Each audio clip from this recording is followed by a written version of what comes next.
Hello. Hello there. Oh, good, we're live. Fantastic. That was a quick go live turnaround. So, welcome. If this is your first time on one of these streams, I'm very sorry. If you're coming back to one of these streams, I don't know why you came. I have a couple guests here. Would you mind introducing yourselves before we get, started with anything? Uh, Hello. My name is Jazzy Oliver. I'm a voice actress primarily, but occasionally Ant drags me here to talk about random video essays.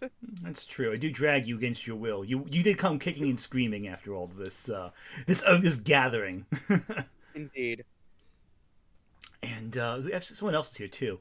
I hope your internet didn't crap out on you, because that would suck. Oh, oh no, I am still here. Hello everyone. My name's Chloe. I was a part of the last stream that we did on this, and once again, I am here to give a somewhat historical take on Lily Orchard's takes, because as it turns out, it's not like it's a new thing. She's always been like this. Yeah, that's a fair point. It's actually kind of crazy that actually with last time we the last time we did the stream, apparently Lily Orchard actually responded to what we said. Well, I don't think she know really Sort of. responded to it. Sort of. I mean, sort of responded, not really responded.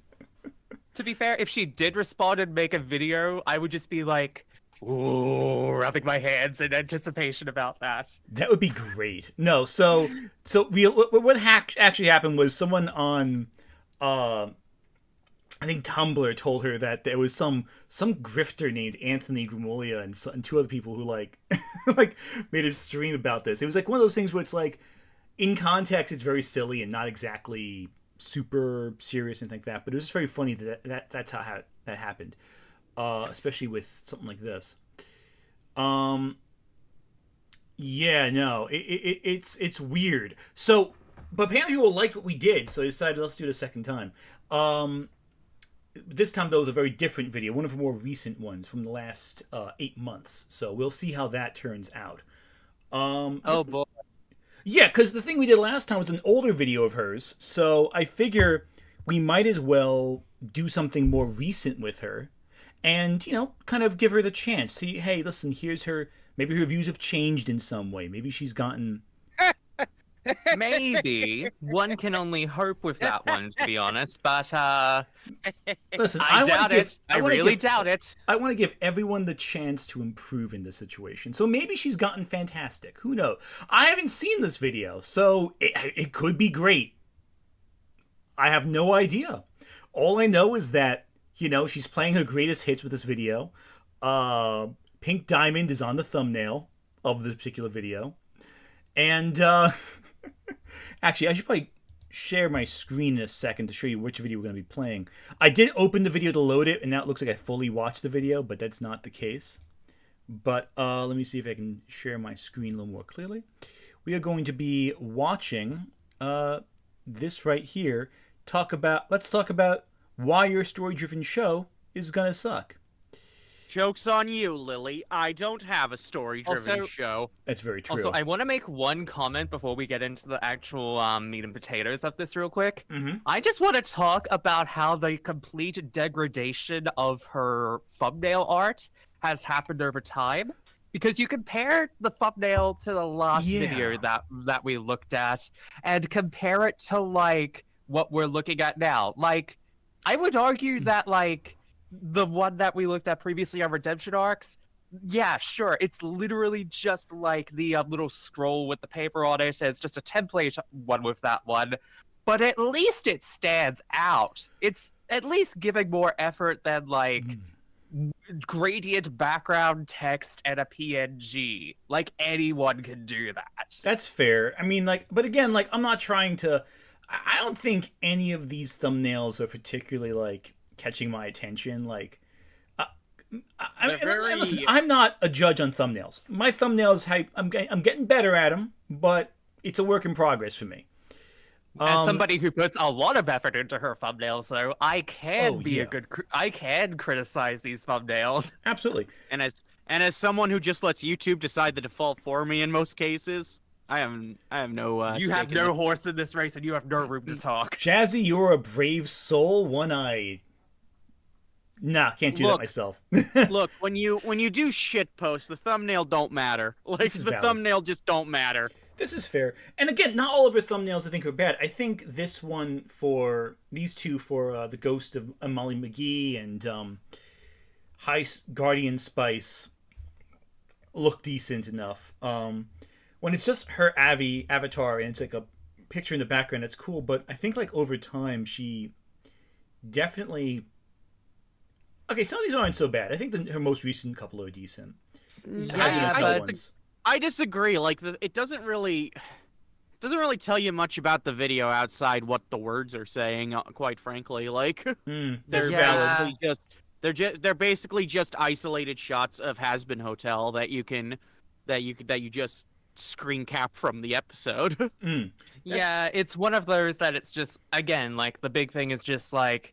It looked like she was putting more effort into her thumbnails like even a year ago versus what she is doing right now. Like the Mary Sue's of Fun actually one, it's literally just the image from the Marvels that you could just pick out from Google Images, and it's just got the Deal with It shades on it. That's just the... In fairness, though, it's still better than the grifter thumbnails where it's Captain Marvel with a big red arrow and a big circle around Brie Larson making a weird expression with that lady who was like who cried once when Trump won in the background. That woman deserves royalties for all the videos that have been put. Her face has been put on. Seriously. She deserves millions of dollars, honestly. Honestly, yeah, she could probably settle out of court for a few of those at least. I'm going to read a few comments before we get started. And by the way, I do want to put this up in the front. I am going to try to respond to as many comments as I see. Unfortunately, because of the nature of this video, we're going to be reacting to another video. If you want your comments to be absolutely read, please make it a super chat. If not, then I'll try to get to it, but I can't guarantee because it's going to be a lot. Last time we were talking for like 2 hours over a 20-minute video because we kept stopping every 5 minutes. I think every 5 seconds. I have no doubt this will be very similar. So I'm going to read a few comments right here. After watching the interview with Lily's sister, Lily has become a lot less fun to make fun of. She's genuinely disturbed. Now, I'm going to say this up front. I'm not personally going to mention any of the drama involving Lily Orchard's personal life. I'm not really the kind of channel that wants to talk about, like, real drama. I want to talk about, like, movies and books and stuff. So unless absolutely relevant or comes up organically in the video, I'm going to try to shy away from mentioning the real drama that's gone on with Lily. There are other people who you can watch who can tell you more detail on that. I know the drama, but I'm not, like, an expert on it. And it's not good. It is genuinely upsetting. Let's just say I don't think any of us feel any moral quandary about tearing her shitty opinions a new one. So yeah, but I think it should also be very clear that much like the last stream that we were doing, this is not meant to be a personal attack on Lily Orchard. We may not personally like her videos, but it does not mean that we dislike her as a person with this one. We're basically going to if we do, we're not going to have that be the focus of this video. It's mainly focusing on what the video's content is above all else. If any of us do have those sorts of things, I feel it best to leave it at the door before we start this one here. Agreed.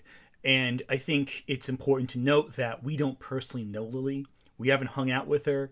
We didn't ask her to the pub one time and haven't get into a bar fight with her. We just don't know her. So any personal comments on her character, I can't speak for. Because I like to try to avoid ever speaking ill of someone unless I know them personally. Okay, so what else we got here? Talk shit about me all you want. Like, oh, Jazzy, I talk shit about you all the time. What are you talking about? Of course. Anyway. Because I'm so difficult to like as a person, aren't I? Jazzy, the last time we were talking, you said something terrible about my mother and her lasagna, and I'm still upset by that. And quite frankly, I'm not going to let go of that grudge. And I'm just saying, if you wake up in the morning and there's a horse head under your covers, that's just a traditional Italian greeting. So one might say. Italians confuse me. Italians are great. As speaking as an Italian.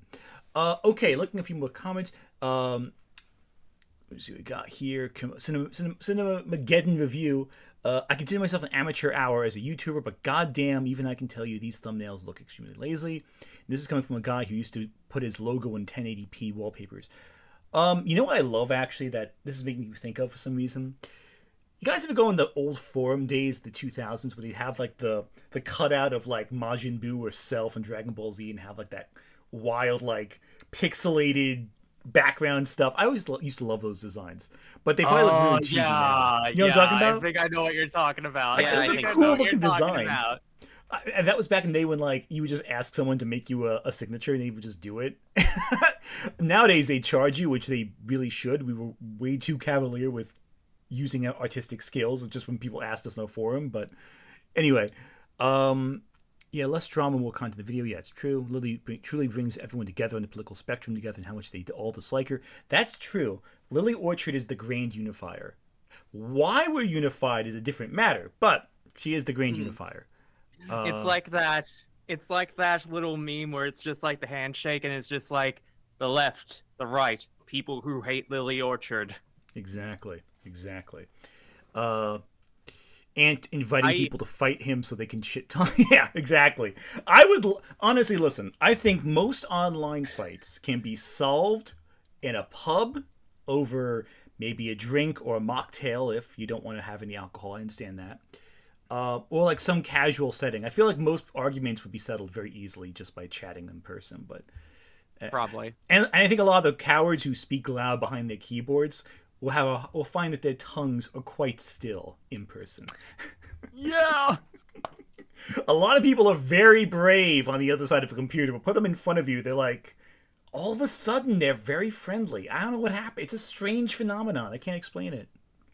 It's basically, well, this is what happens when you have like an entire generation that grew up around 2010s like troll culture, and they now think that they can get away with that now.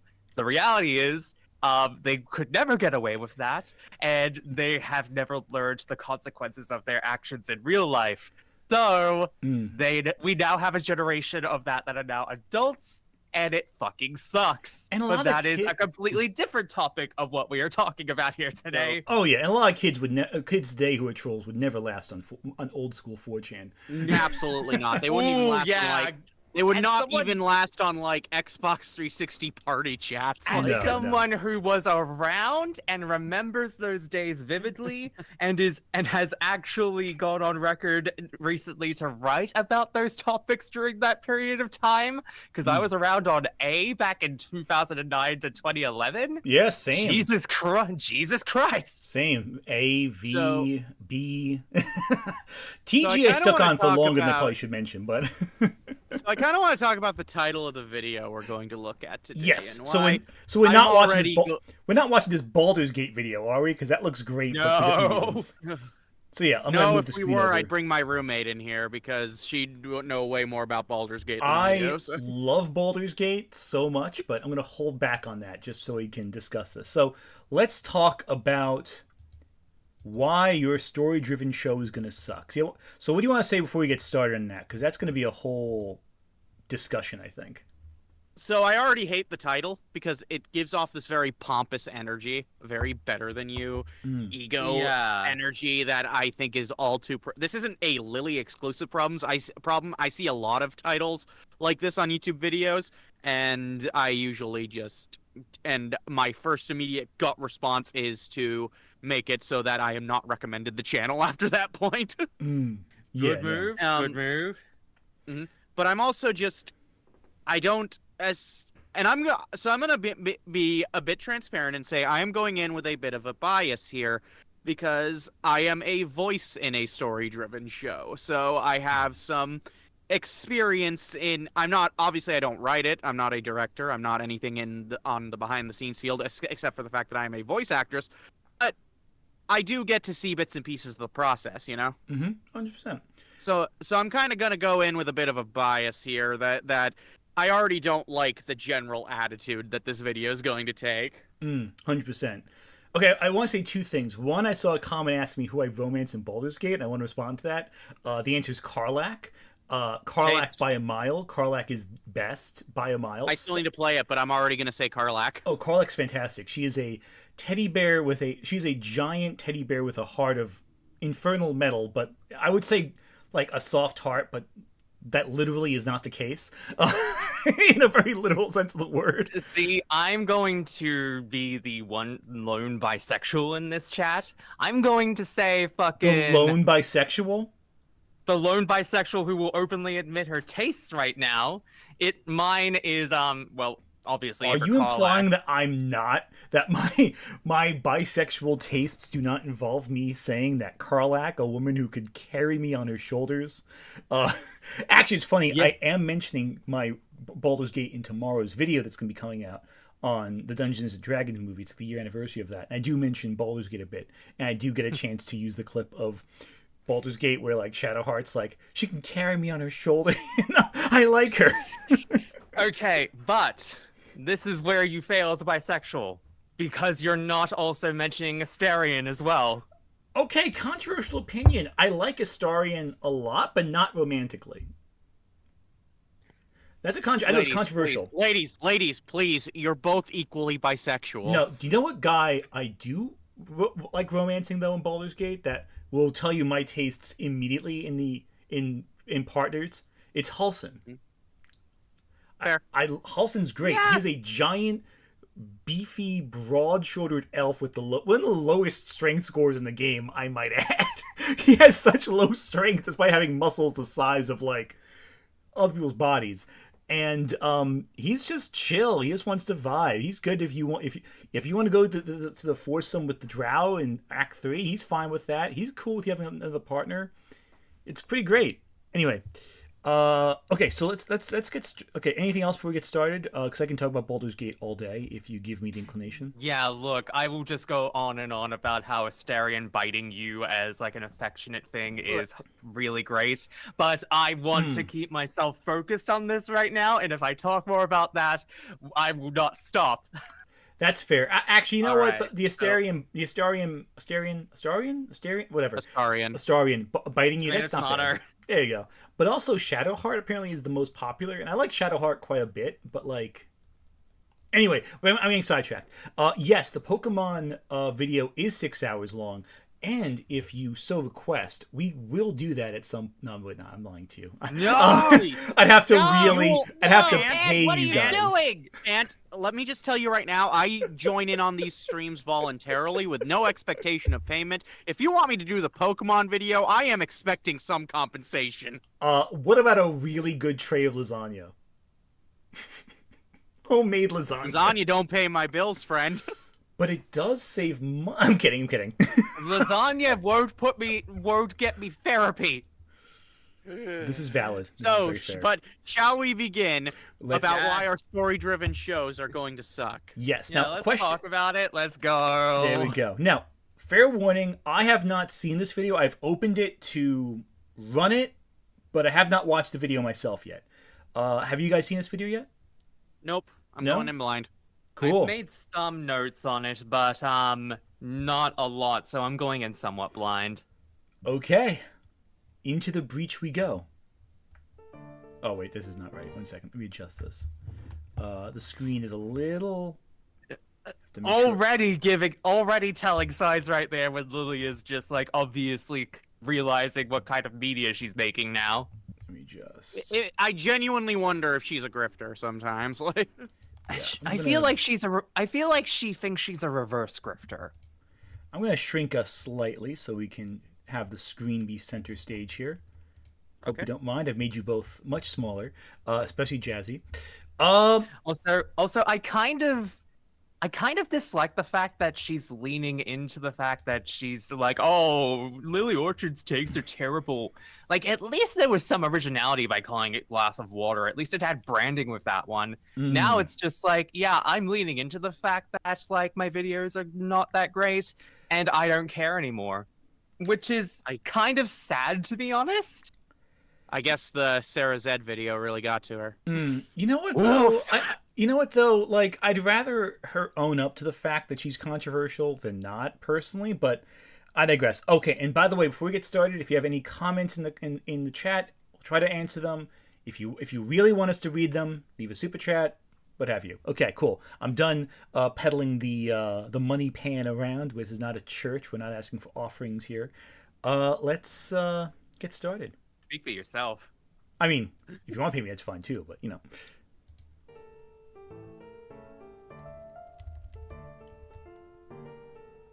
You see, she does the thumbnail there. Okay. Yeah. So today we're talking about the cartoon non-debate. You know, the whole serious and That avatar looks serialized hideous. things, I know that has conversation. nothing to do with the video, but Jesus Christ, that is so badly drawn. That is a really Yeah, bad... that's like major downgrade to like the last time we saw her avatar. Yeah, that's definitely a weird. I don't know. It doesn't look.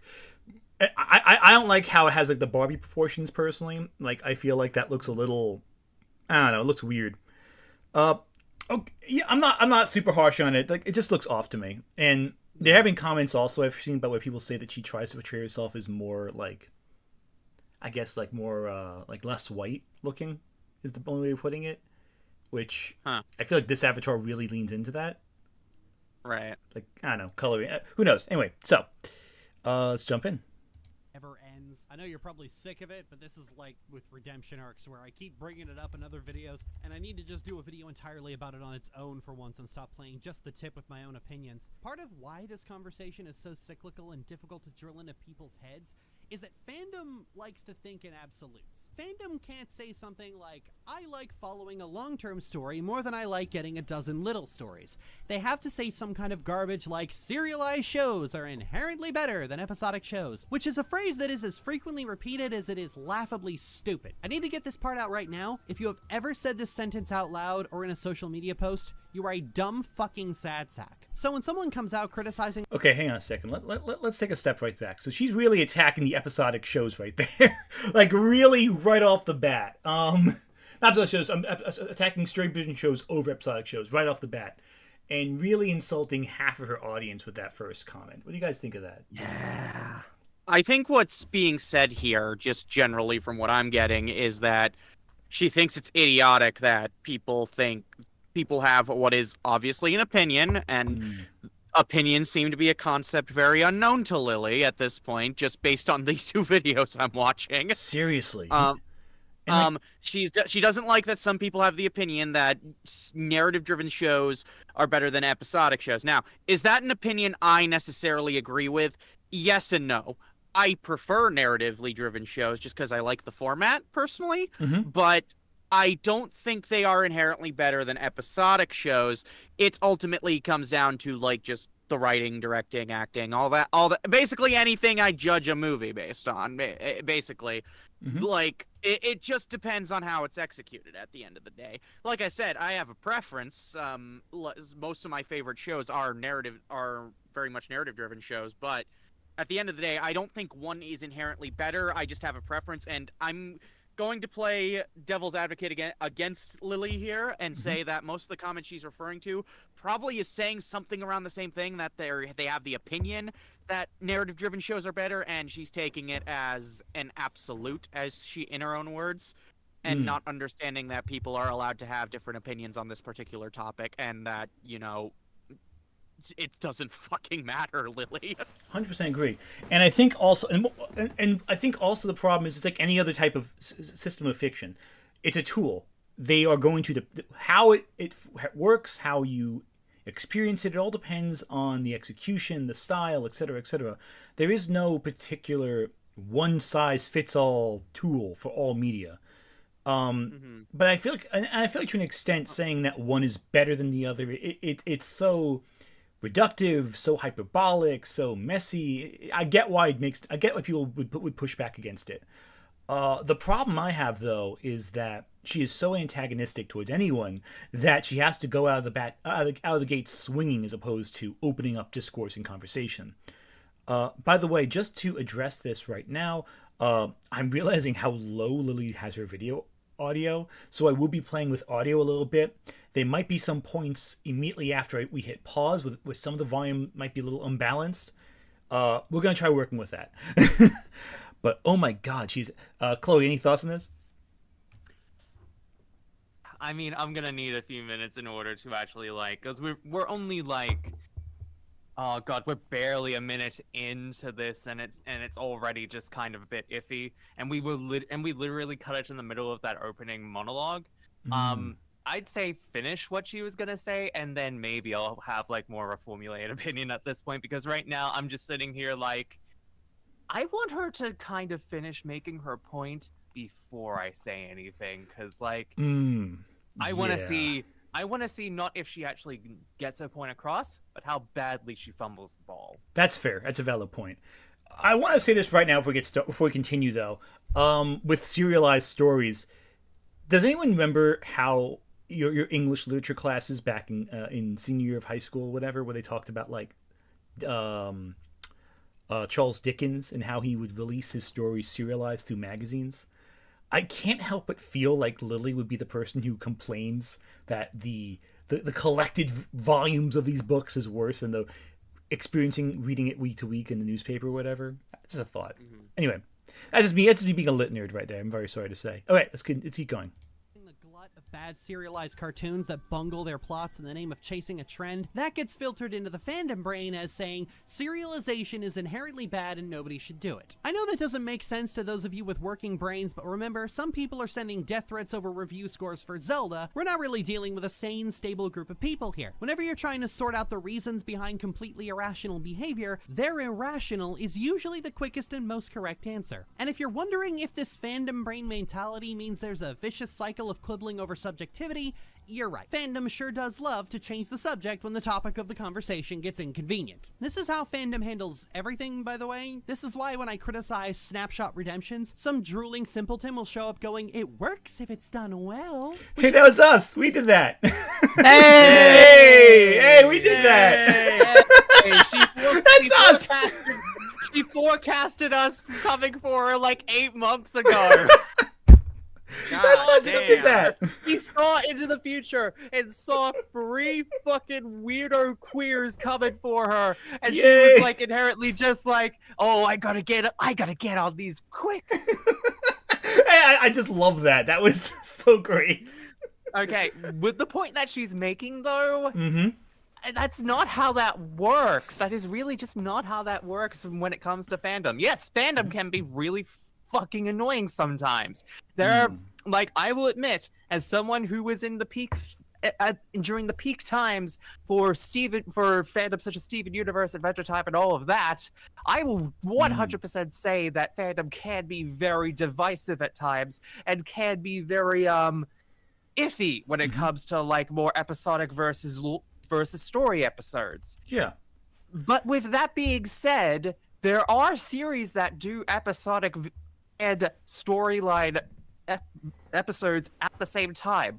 One of my favorite examples of that is Ghost in the Shell standalone complex, which actively tells you what kind of episode you're going into it is, because it tells you, it's literally in the name. If it's a standalone episode, it's an episodic one that you can just pop on at any time, and you don't have to like really focus on like the overarching storyline of the season in order to enjoy it. But for the complex episodes, it is part of the overarching narrative. It makes it easy for you to understand what kind of episode you're watching based upon what the title of it is a part of.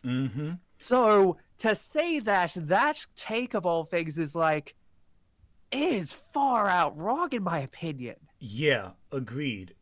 And it's especially baffling because I think back to the peak days of Steven Universe, because I'm thinking that because, you know, my favorite Dorito's on screen right now. Yes. You know, you look at like how people were complaining so much when it was a quote unquote filler episode, where we're just developing a random character on the beach, and with each subsequent season, those episodes of just beach citizen hijinks, they became fewer and fewer in number each season.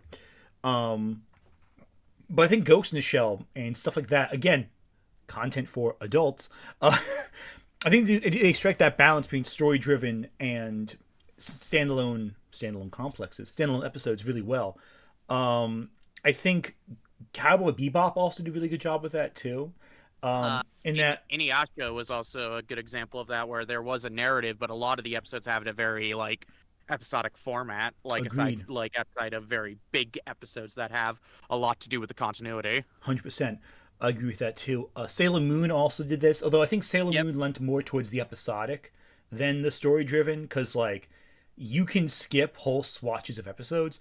In fact, when I recommend Sailor Moon for the first time to some people, like I sometimes say, "Oh, hey, watch these episodes in season 1, and then you can just watch every other episode just to get them, just to get the ball rolling." Especially the first couple. Right. I love Sailor Moon, but the first couple episodes of Sailor Moon, there's some. I don't know. I don't think the first.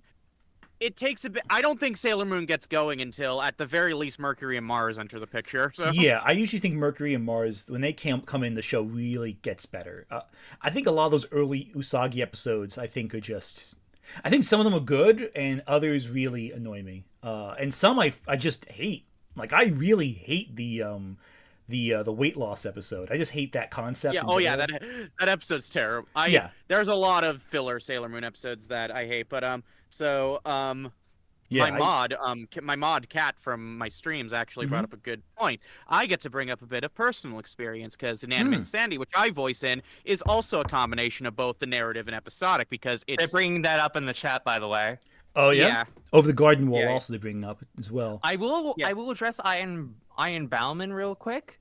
I heard Ghost in the Shell was very weird and hard to follow along with. The movie is a little bit like that, but that's because of the time frame at which it came out and the fact that it's a 90-minute movie. I would say if you're wanting something that's a little bit easier to understand in terms of like what you're following, Standalone Complex is definitely a better way of going about it. Ghost in the Shell, the movie, is still very much worth it to watch because of its importance to anime culture of the 90s. Okay, But I would 100. Ghost in the Shell. Yeah. Okay, hang on a second. Chloe, hold that thought. I have to get the 1 second. Let me get my ears in here.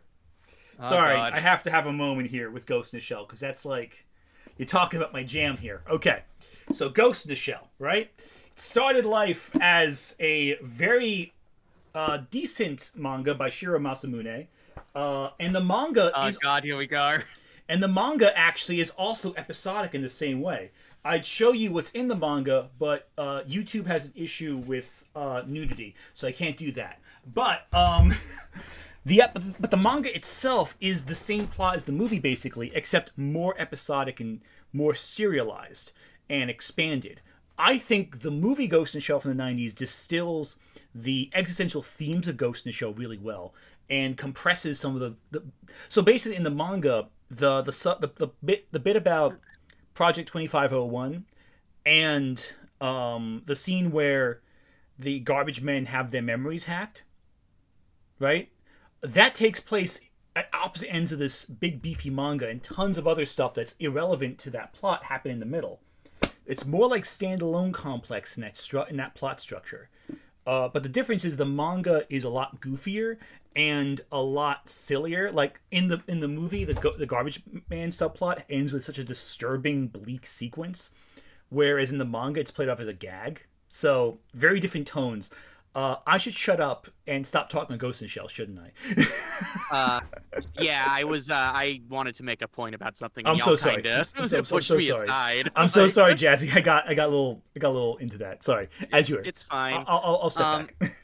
But I was gonna say, so I get to bring up personal experience here because I work on a show that is also a combination of episodic and narratively driven. And Anime Insanity is very much in structure similar to the Total Drama series on if y'all ever watched that back in the day. Where it's a take on Survivor. Every episode has a challenge that the characters need to go through, but there is a narrative being driven at the same time. But at the same, there's a narrative being driven because a character's being eliminated each episode, and it'll eventually lead to a single winner. While also antagonists are being introduced and defeated, which build up to a finale. But at the end, they're still episodic. You can turn on one episode and still probably enjoy it, despite the fact that you didn't see what happened before. And I know this because my dad only ever watched the episode I was in, and he enjoyed it a lot. There you go. That's a sign right there, isn't it? That's great. I love that. Yeah. There you go. But no, that again, episodic shows. I have no issue with episodic shows at all. I think both are just tools. You know, it depends what you want. Anyway, so do we have any more? I want to take a look at a couple comments while you have it paused. I've legitimately never seen an episode of Steven Universe, but Lily's convinced me I've matrix dodged so many different bullets. Watch Steven Universe. It's a good show. I think especially now that like it's complete. It's not flawless, but it's good. It's a good time. I'll say this about any review and any show. You should give it a watch yourself, because it's ultimately internet, like, especially if your only basis for knowing it's bad is based on internet criticism, it could entirely be inaccurate. Like, I mean, listen to me.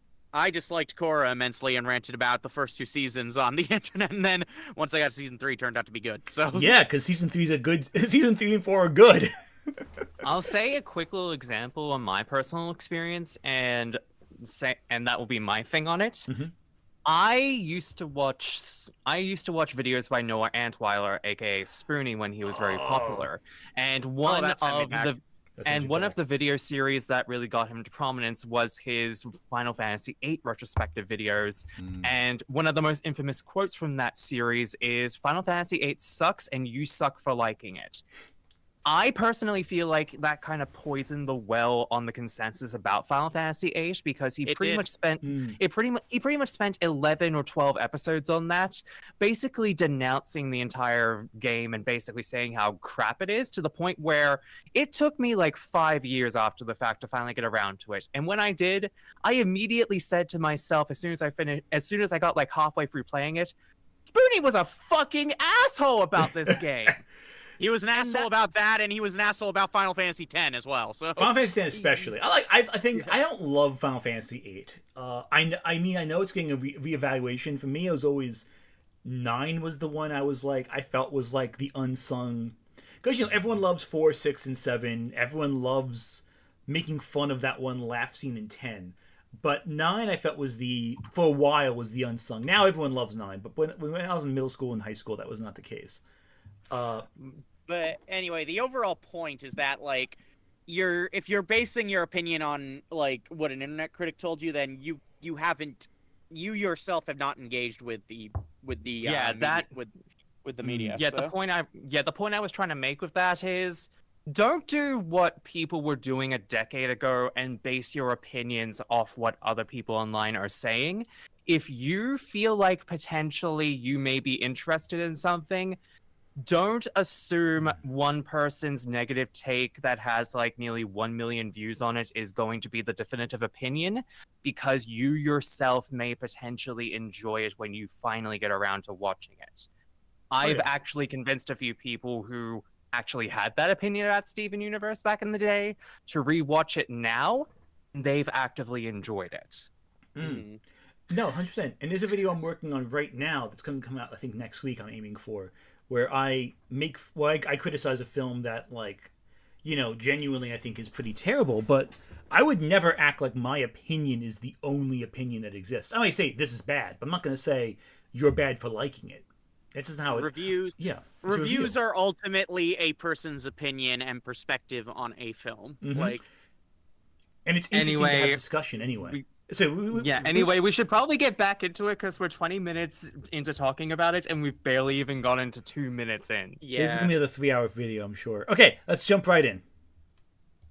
Is a useless non-argument that shows you weren't paying attention in the first place. As someone who likes to foster discussion about why frequently mishandled tropes often fail to stick the landing, this adamant refusal to engage with the discussion and just spout scripture like a Catholic in a symposium on antimatter is increasingly wearing on my patience. It's the most difficult part about this job, because fandom gets so attached to tropes or concepts that if you even try to discuss them in any objective way, they just shut their ears and start repeating, "It works if it's done well, it works if it's done well, it works if it's done well," over and over again, like the start of a spree killer's manifesto. Just recently I was discussing magic systems, a fake storytelling concept invented by fandom, over on my Tumblr, and the discussion was routinely being ground to a halt by people who kept repeating, "It works if it's done well, it works if it's done well, it works if it's done well," to the point I just dropped any pretense of professionalism and started asking them if they were diagnosed with fetal alcohol syndrome. All of this is... All right, no, hang on, I gotta stop there. You're criticizing magic systems, Lily? Like, here's the conceptually? here's what strikes me about that everything right there. So she wants to say, I want to have an objective topic, an objective discussion about these bullshit, Lily. Like, let's not kid ourselves.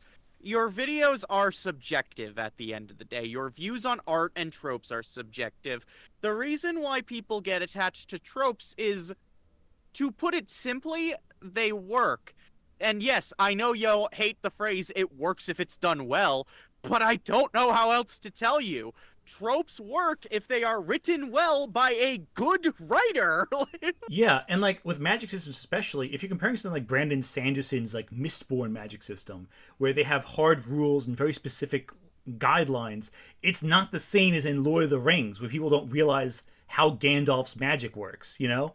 Like, you're comparing, like, the magic system for Fullmetal Alchemist is so perfect and so simple and so refined. You know the limits, you know what it can do, you know what the characters can do in a given moment.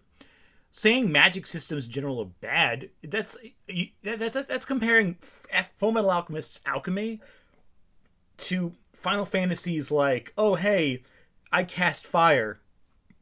Well, Final Fantasy 1's version of that. Even the later Final Fantasies get better systems of magic than that.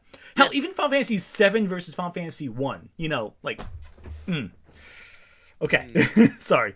That was just something that got me, because I'm like, oh, come on, really? I read a lot of fantasies. I get a little, Anyway. Okay, cool. Let's go back to that. To say right up front that I expect you to pay close attention to what I'm saying in this video. certainly Especially will, close attention. If at any point you feel compelled to say, it works if it's done well, or any similar phrase, that's a sign you're not paying attention, your comments will be deleted, and you will be permanently hidden. I'm not kidding. I am so tired of this thought. If you use a criticism that makes my argument fall apart, I will delete it. That is what I am hearing. Yeah, so basically... Yeah, that's that's all I'm hearing from this, and it kind of sucks. So we should really have a it works when it's done well counter on screen. I wish I could do that really quickly on stream. Okay, so I'm gonna try, in the spirit of this video, I'm gonna try to frame all my criticisms in a way that does not necessarily say it works if it's done well, but it's gonna be very hard, because quite frankly, that's just writing. That's how writing works. Good writing is good if it's written well. I don't know what else you want. All right, we're doing this. Okay, we're doing this. Select font, something decent. Sure, why not? Okay, putting this in the corner. Works when it's done well counter. We're doing this. I got this. Also, my partner's in the chat. Hi, honey. Oh, hello there. Let's take the center aligned. There we go. Cool. All right, cool. But, okay, so I'll just say this. If I go into it works if it's done well, I will try to elaborate if that, like, just so I'm not repeating the same shit. Like, especially if I'm familiar with the examples being used. Okay, cool. So, let's keep that going. It works when it's done well counter. We got one. Cool. Awesome. So, we'll see if that keeps going up for this whole chat. Okay.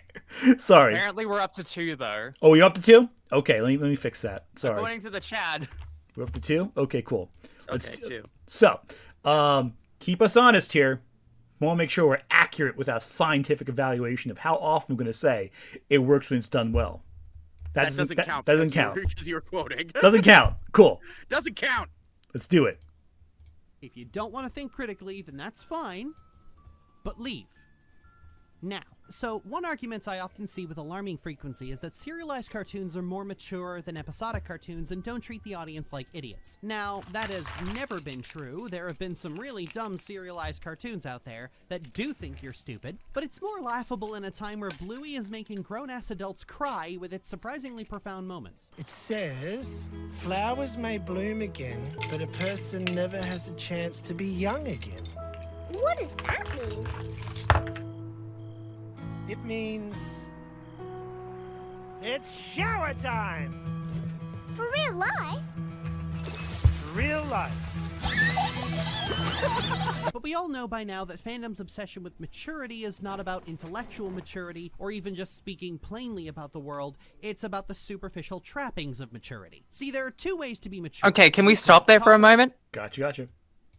What was the point of bringing up Bluey into that discussion if you were just going to pivot into like maturity sort of topics?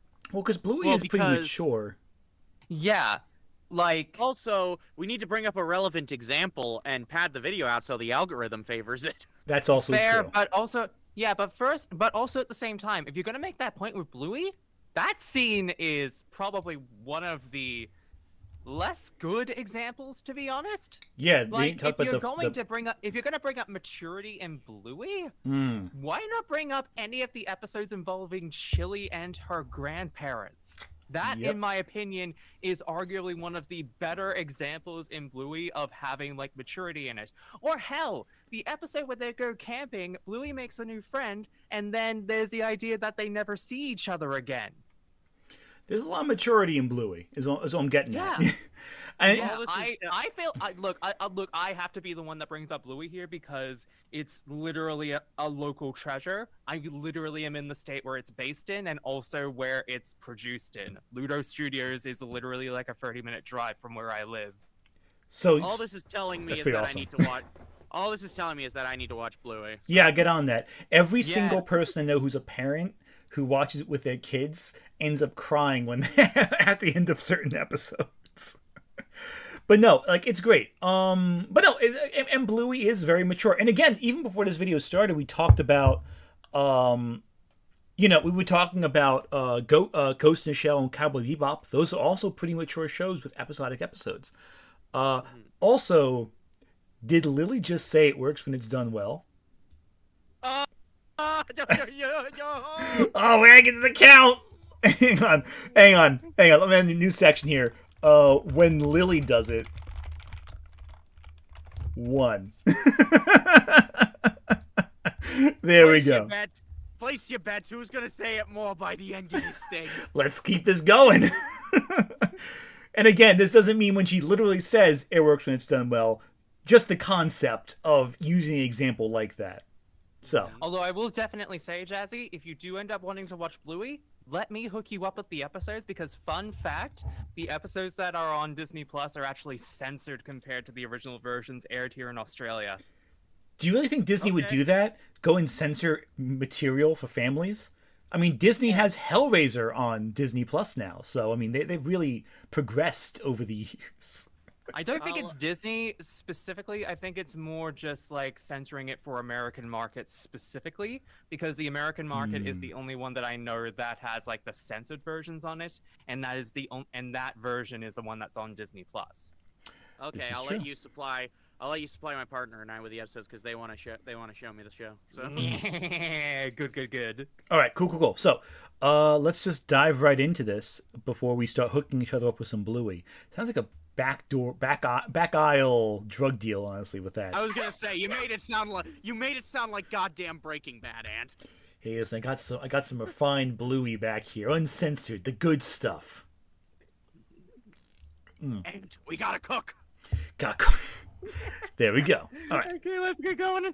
About heavy subject matter in a frank way, confront things that represent collective fears, or even address political subject matter. Cartoons do this all the time. They're always confronting heavy subjects. Hell, Pixar did an entire film about depression and even suddenly confronted the uncomfortable truth that many don't like to accept, that depression often happens because of things beyond your control. Riley's mind starts to quite literally shut down, and it takes the emotions themselves to fix things. And it does it by confronting the fact that sadness and negativity are not things to be feared. This is something many adults don't like to accept. Or for those of you who sneer and stamp your feet when Pixar is mentioned positively post-Lightyear, how about the works of Isao Takahata, who has never really been afraid to cover subjects like the deadly consequences of pride, the deadly consequences of urbanism, and how much he fucking hates systemic misogyny. Admittedly, none of his films are easy to watch. They're either very sad, really wrap you up in the drudgery of life in the 60s, or whack you in the face with a raccoon's hairy nutsack.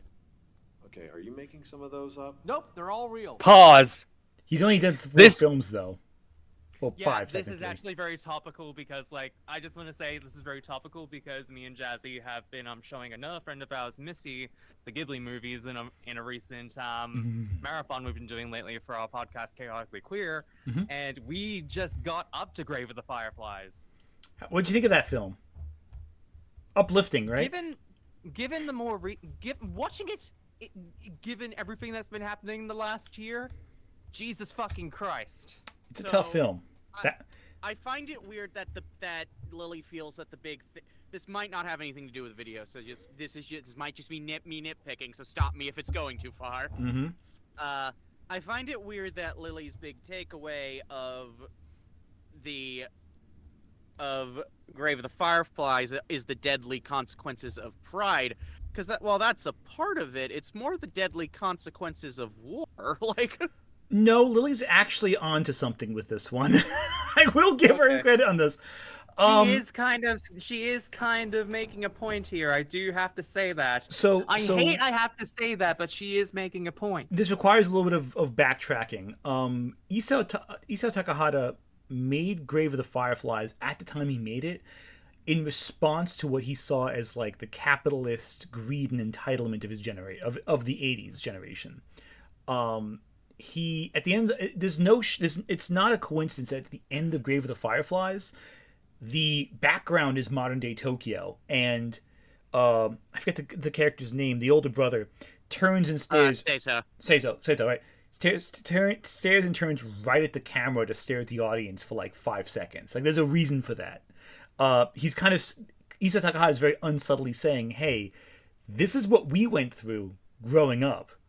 We basically, our experiences led to your success. So, swallow your pride. Don't act so arrogant in the face of adversity or the world or what have you." And it's no coincidence that the brother, he leaves the aunt out of pride and never goes back to the aunt out of pride. And it's sad and tragic, and it's the human tragedy of the story. His choice is ultimately his destruction. It's very sad. It's a very heartbreaking thing. But okay, I'll concede that Lily was right about pride, but also acting like Only Yesterday is primarily about like fluffy adventures through the 60s. Oh, that's ridiculous. The key theme of Only Yesterday. Some perspective from me. Only Yesterday is one of my favorite films of all time. It is up there in terms of high quality Ghibli films. The thing about it, and I think it's also one of the most misunderstood films because thank you, internet. Thank you, Jello Apocalypse, yet again for ruining another anime. Yeah. I'm kidding, but not really. Yeah. So the thing with Only Yesterday is and again, this might be a nitpick towards the overall video, so stop me if I'm going too far. Mm-hmm. The thing with Only Yesterday is that it's overall a movie about. How do I put this? Like, it's a movie about how the life you lived in your past can ultimately guide you to what you want in your future. Because as the movie goes on and we keep cutting back and forth between present day and the past is slowly guiding the main character to make a decision that will ultimately affect the rest of her life and where her future is going. Exactly. No, agreed. I also think a lot like with nostalgia and kind of thinking about like the general feeling of coming to a place where, like, I think that theme plays into it as well. Your past creates your present, but also right. I think it's a lot about like stopping and thinking about how things have changed. And Takahata has a real relationship with like the way places adjust over the years from like point A to point B, how everything evolves and becomes different. I also think it's upsetting that Lily Orchard is ignoring My Neighbors the Yamadas in this discussion, which is one of the great underrated Ghibli films, in part because it's so atypical and strange and feels more like a adult comedy, like a Shin-chan. Well, Shin-chan's more for kids, but anyway, I think the point I want to make with all this, though, is what the fuck does any of this that we've watched so far have to do with the topic of the video? Nothing. Why? Well, actually, okay. We have wasted 5 minutes, and nothing about this is why my story-based series that doesn't exist will suck. What's even funnier is that all the examples that she's giving are story-based examples. So, like, she has a video called "This is why your story-based video will suck," and she's talking about how good story-based stories are, which means Lily is once again saying it works well when it works when it's done well. So Lily, you're getting another point on the meter. I'm getting flashbacks to when I found out Catra was not discussed in the last video. Okay. There you go. Let's Anyway. see how bad. Let's see how bad this goes from here then. All right, let's raise your volume up again because no one can hear Lily when she speaks otherwise, and begin. Probably worth the Google. The second kind of maturity is Cockshot. 10, 9, 5, 8, shit, fuck.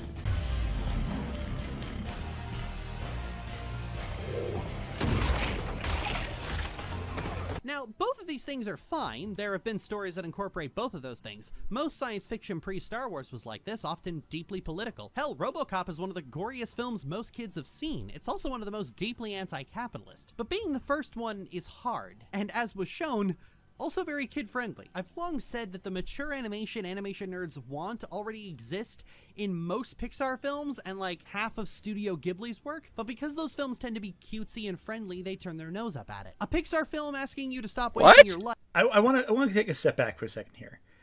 Why was Lily saying most science fiction pre-Star Wars was mature? Does Lily think that science fiction stopped being adult after Star Wars? That's a take, but I want to... Like, Neuromancer was written right after Star Wars. Like, Right, William Gibson made the cyberpunk movement. Ghost in the Shell came out after Star Wars. Also, Lily, what fucking people have you met who turn their who in the animation fandom specifically, because that is the group you're talking about here, what fucking people in animation fans turn their nose up to Pixar and goddamn Studio Ghibli for being cutesy? I see a lot of Golden Age Pixar films, and most of Studio Ghibli's catalog just cited when it comes to examples of very mature stories in animation. Yeah, exactly. Like, what world do you exist in that people are who are these people turning their nose up at Pixar and Studio Ghibli? I don't deny they might exist, but it doesn't reflect the animation community, at least not from my experiences. And for most people, like, if anyone in the comments wants to say, oh, I met people who turned their nose up at Pixar or Ghibli films because of this within the animation fandom, go right ahead and correct me. But generally I don't see it. And the only films I've ever seen of Studio Ghibli that I've seen people not watch because it's cutesy is Ponyo. Like, but even then, that was like only like one or two people I've met who've done that. Like, that's the only one. Like, you know, and in regard, well, actually, no, that's not true. Ghibli, don't forget everyone's favorite Earwig and the Witch, or whatever it is, Earwig and the Itch, whatever it was, the CG one that Ghibli did. That one's bad. It's not good. Yeah, people turn their nose at that one, but that's not because it's Ghibli. It's because it's bad. Exactly. And like Pixar. Oh, also I want to say hi, Madeline. I see you in the comments. Friend of the channel, Madeline May. No, I'm sorry. I cut you off there, Chloe. I'm sorry. Did you cut me off? I thought you were I was going to say. Oh, didn't hear I misheard you. Never mind. Okay, I apparently I have gone schizophrenic, and I'm now hearing voices in my head. No, the thing is with Pixar especially, it's weird because Pixar in the last couple of years has had this like weird reactionary group that's hating on it, but that's outside the animation community. That's like the Fox News people who are complaining that Buzz Lightyear had like Disney's 11th first gay couple for like 11 frames of animation. Outside of that, it's like everyone loves Pixar. I think Pixar is beloved for a very good reason. I don't know. I think it's ridiculous. Anyway, so yeah, I'm getting sidetracked. Do you want to just jump right in? Yeah, sure. I'm very confused of. This point has nothing to do with the overall point of the video essay, but even within the point, it's not making sense. I feel like I'm just jumping into holes trying to find the point, but I keep getting deeper in darkness, and I can't find it. That sounds like a personal problem, Jazzy. I'm not sure if either of us feel that way. Also, wait. So you're saying that a lot of maturity works in Studio Ghibli and Pixar films, so... It works when it's done well. Does it work if it's done well? It works when it's done well, Lily. The count keeps going up.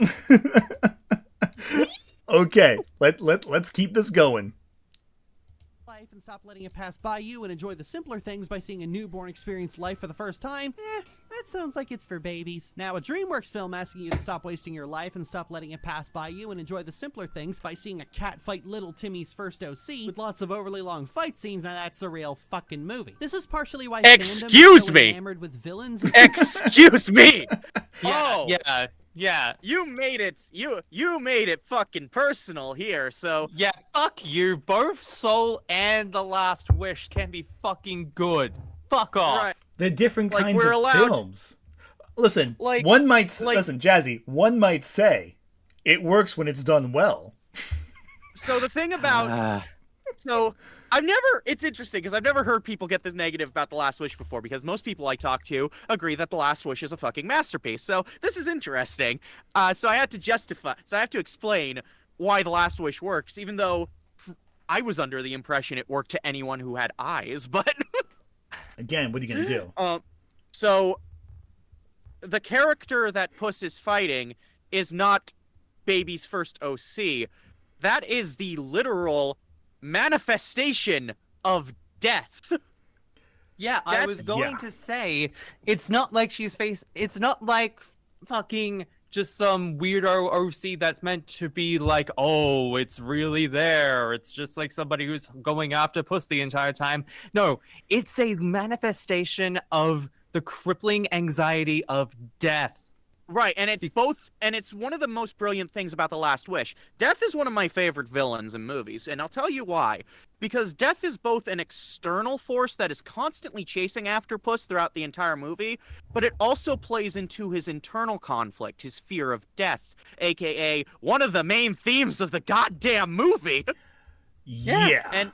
And I mean, I'm sorry, and I know this is mainly opinion, but could you look at any fight scene in The Last Wish, especially the final one against Death, and call it overlong when it's so fast-paced, fun, and stylish, and... It captures the swashbuckling vibe that Puss in Boots was supposed to capture in the first place. Right, I'm not saying you're wrong for having that opinion. I'm wondering, what did you not see here? I'm just thinking, if you think that's overly long, did you watch Dragon Ball Z? As much as I love Dragon Ball Z, that's an example of sometimes very long fights that are still enthralling from point A to point B. I don't get this. I feel like so... And again, none of this has to do with why your story-based show sucks. Also, if your point is that you feel Soul handled the same themes that The Last Wish did, but handled it better, that's absolutely fine. It's a fine opinion to have. It would be one that I'd personally disagree with, but I don't think it's necessarily a bad conversation to have, if I'm being real. Both Soul and The Last Wish are incredible movies that have characters dealing with having to deal with their potentially imminent demise. So... And I think both handle the topic of confronting death and understanding that it's more about the life you lived, and they both handle it in very unique and interesting ways. Lily, we can have both. We can have a far more introspective and focused film like Soul that focuses more on the nitty-gritty of that, while also having a fantasy adventure with The Last Wish where that plays more into the layers and themes, the things that ogres have. That's a Shrek joke, because The Last Wish is a spin-off of Shrek. I'm clever. Jazzy, are you saying this argument has layers? It's almost like, Jazzy, it almost is like, it works when it's done well. It works when it's done well. It works when it's done well. And again, I fail to see what this argument has to do with television shows. With story-based television series not being good. Please get to the point, Lily Orchard. I wonder... Yeah, let's see if she actually gets to that point. I wonder if she just started with the title and then lost track of what she was writing and just worked with it. Let's find out. Mm-hmm. All right, raising the volume up again. Lily Orchard, what does she know? Does she know things? Let's find out. Let's do it. Hopefully without blowing out the eardrums of everyone listening. And really doesn't like stories that don't have them. Because the villains and the fight scenes are what they associate with maturity, despite the fact that both of those things are pretty childish. And when you point those things out, they move the goalposts. What? I don't So- understand what do you mean the villains are childish? Like, hold on. Hold what on. are you trying to Like, say, Lily? So what she's saying is basically that the fandom, like animation fandom, associates maturity with menacing villains and big epic fight scenes, and it's like, Lily, who in the animation community hurt you, and why do you feel the need to use their views as a representation of the whole, or are you just making a straw man at this point? Like, these are Because all tools. They're not... Like, cause Yeah, sorry. like, okay, so yeah, you can have did you know that you can have deep themes and big epic fight scenes in your very mature story-driven cartoon? You're seeing a still from one right now that does exactly that. Avatar isn't mature because it has these big epic fight scenes, though the big epic fight scenes are a good part of it, like, and something worthy of praise. It's considered mature because of the themes it discusses. And yes, this does extend to its later sequel series, The Legend of Korra, as well. Both of these series try to handle like mature topics and subject matter while also providing big epic fight scenes. Did you know that you can have both? Yeah, like fights exist or best when they're extensions of the emotional undercurrent of the narrative. This fight in Avatar between Azula about to lose her mind versus Zuko and Katara, that's like a great fight scene that externalizes the undercurrent emotions that have been running through the whole show up until this point. It is the culmination of several separate emotional arcs. To go back to The Last Wish, the reason why the fight against death works so well is because it's the culmination of Puss's arc. It's his arc is about like not necessarily fearing death, but taking value in the life that he's lived. Exactly. And his decision to ultimately fight death shows that he's no longer afraid. He's not going to fight He's not going to fight to avoid death, per se. He's going to fight to maintain the life that he's now learned to value. Exactly correct. I agree with 100%. So, again, you can have these themes with big fights, Lily. It is entirely possible. One of the greatest fights, I think, in anything ever is... And you don't even need big themes in a fight for it to be emotionally relevant and powerful. I mean, there's themes in I think one of the greatest fights in any movie or show or book ever is the hallway fight scene in Oldboy. Yeah, the hallway fight's amazing. It's an incredible fight scene. And it's not even that it's well choreographed, even though it is. It's not like it's the most stylish fight, which it isn't. It's not like it's the coolest fight, which it isn't. What it accomplishes is the sheer exhaustion he feels. You feel that. It is visceral and and exciting, but also you feel tired watching it. And that's what I think a lot of fights that...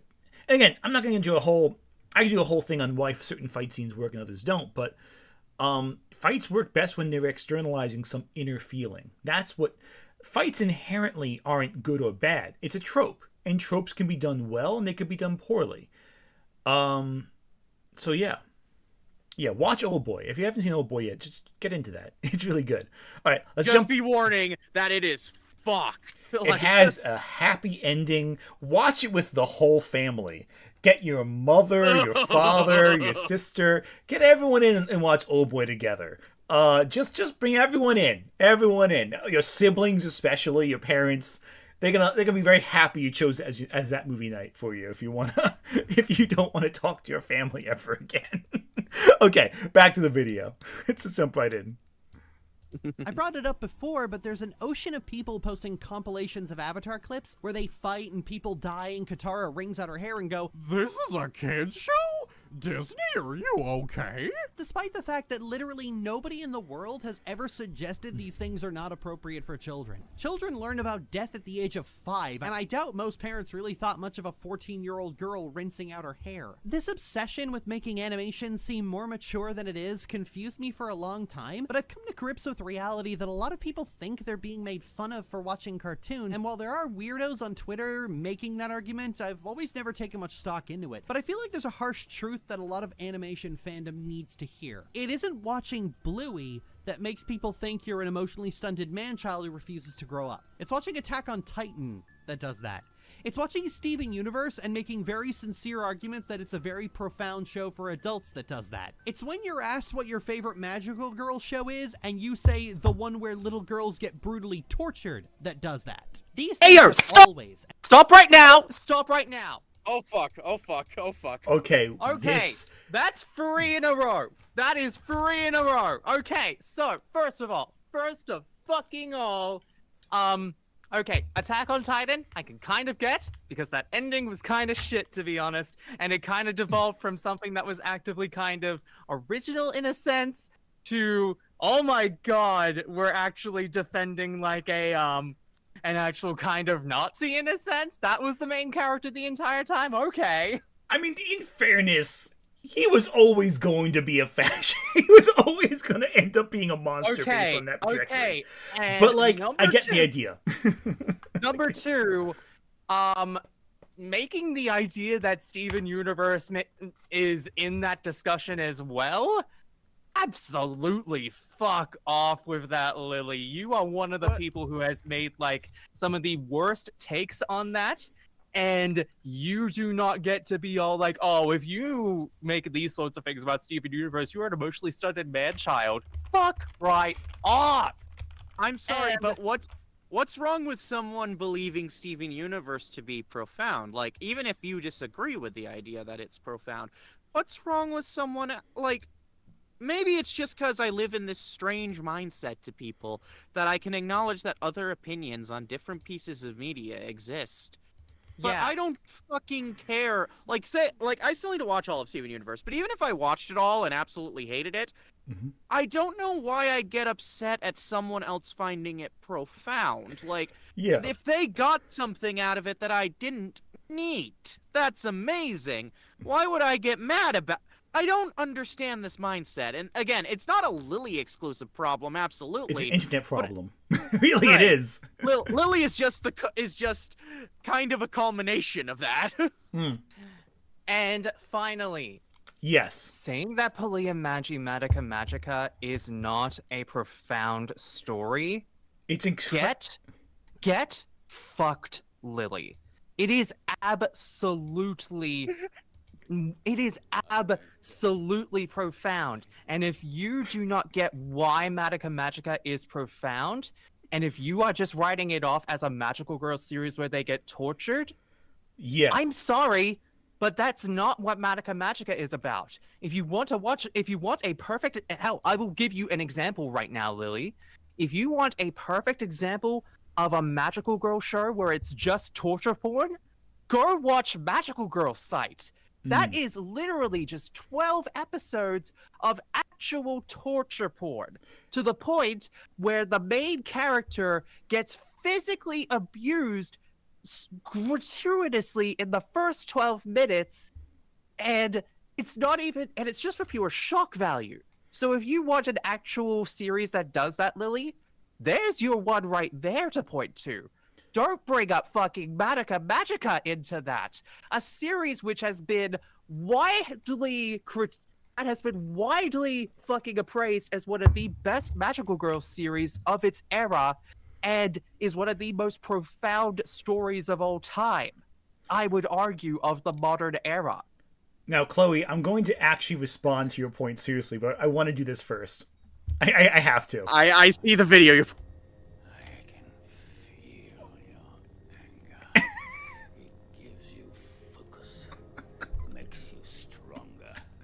My response to that is Palia Magi Madoka Magica is one of my favorite animes of all time. It is widely, honestly, one of the only shows that I go back to and show someone, honestly, like, as often as I do. The other 5 in that one are Cardcaptor Sakura, K-On!, Revolutionary Girl Utena, and Beck Mongolian Chop Squad. Oh, really, Beck? Also, that's an interesting choice. You don't see people talk about that one too often, unfortunately. Also, Lily, underrated. You're being judgy for people liking an anime that, in your point of view, is just people being tortured. Why don't you tell us about your fanfics, Lily? Listen, I'm gonna say this also right now. I'm not a huge Attack on Titan fan. I think Steven Universe does have flaws, but I really like it quite a lot. Madoka is where I draw the line too. That's the one where I'm like, hang on, stop a second here. It is a Faustian like adaptation. It is a story about human tragedy in the face of cosmic horror. It's about emotional pain and the existential pain of trying to there is so much to that story. There's so many elements, so many components, so much thematic resonance. And yeah, it is the story where the girls suffer a lot. But that's compelling. That's meaningful. Yeah. That's Yeah, then. you know, It is miserable. It works. It's not it happy. works when it is done well, Lily. Yeah, Lily. It works when it's done. This can go up high. This is gonna be a high fucking count before this is over. I was isn't gonna it? say, I think that's Chloe's, not Lily. Yeah, no, that's right. Yeah, I put it under us. yeah. That's under To us. quote Meek Mill, there is levels to this shit right here. Also, Mhm. I am genuinely shocked Chloe was the first one to get angry, and I wasn't. I didn't expect that. Listen, yeah, listen. When you I knew bring- I wouldn't be, listen, but I was surprised it wasn't listen, you, Jesse. when you slander Polia Magimatica Magica in my presence, you get my fucking anger. You want a Here's the good thi- way to absolutely get me pissed off? You slander one of the best magical girl animes of all time. It's why it's why I've been waiting for her to bring up Ushina so I could literally be all like, bitch!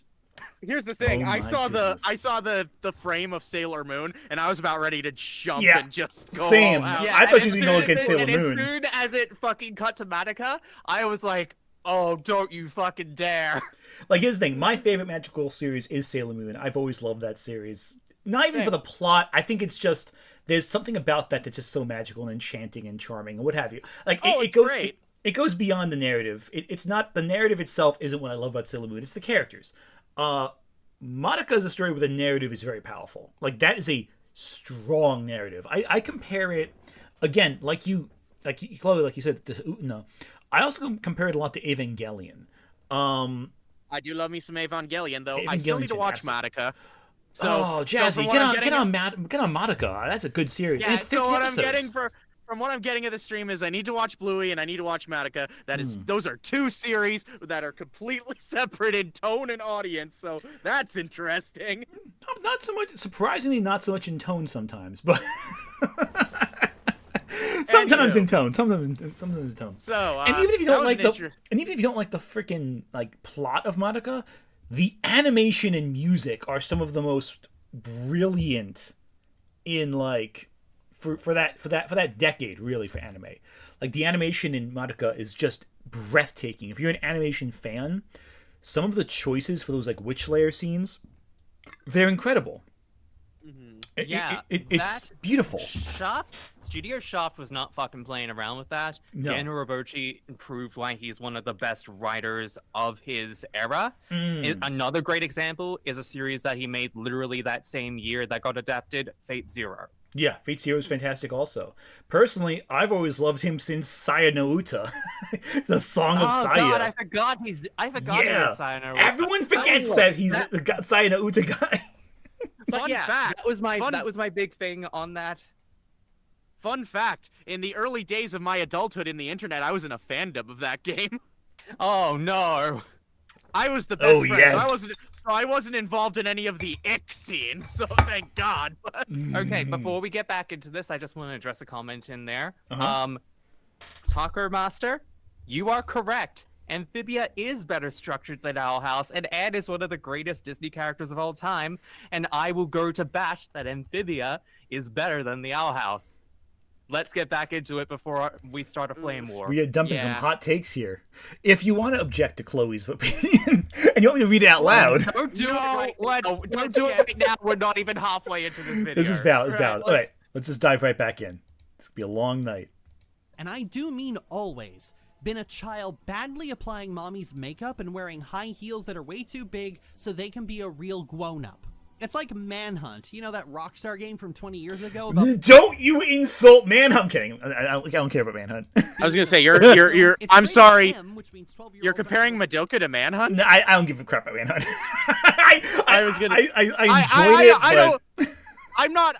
I'm not like ride or die for Manhunt or anything. I just think it's a weird comparison, but I'm not gonna go deep into that. Anyway. Yeah, Attack on Titan, Madoka, Steven Universe.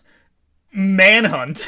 They just, you know, Jesus Christ. it's like, you know, when I think of like my favorite movies, when I think of like bad movies for children, I think, you know, Bambi, Mr. Deeds, The Exorcist, you know, just logical thoughts. Yeah, I don't want to go too deep into that point. That was just a weird point she made. That's anyway. a weird one. Anyway, That's weird. Anyway, back to this.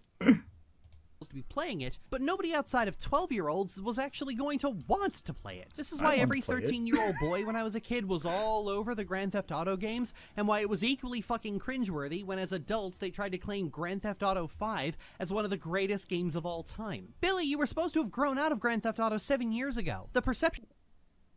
Okay, but Grand Theft Auto 5 kind of fucks, no lie. Yeah, it's like, a good yeah, for real. game. Why would... What? Like, Lily, have you played Grand Theft Auto 5? It's a good game. Yes. Like, look. There are aspects of the Grand Theft Auto games that I will agree are very juvenile.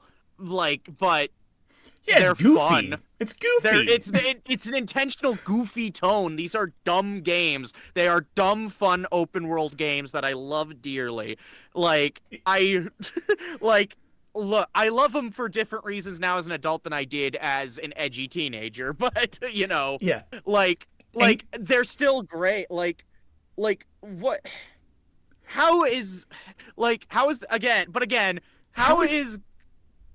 Grand Theft Auto anything to do with the topic of the video? You're supposed to talk about the story-based shows. What are you doing? You see, what are you doing? I could see if there was some connection to the Sopranos, but I don't think Lily's ever seen the Sopranos.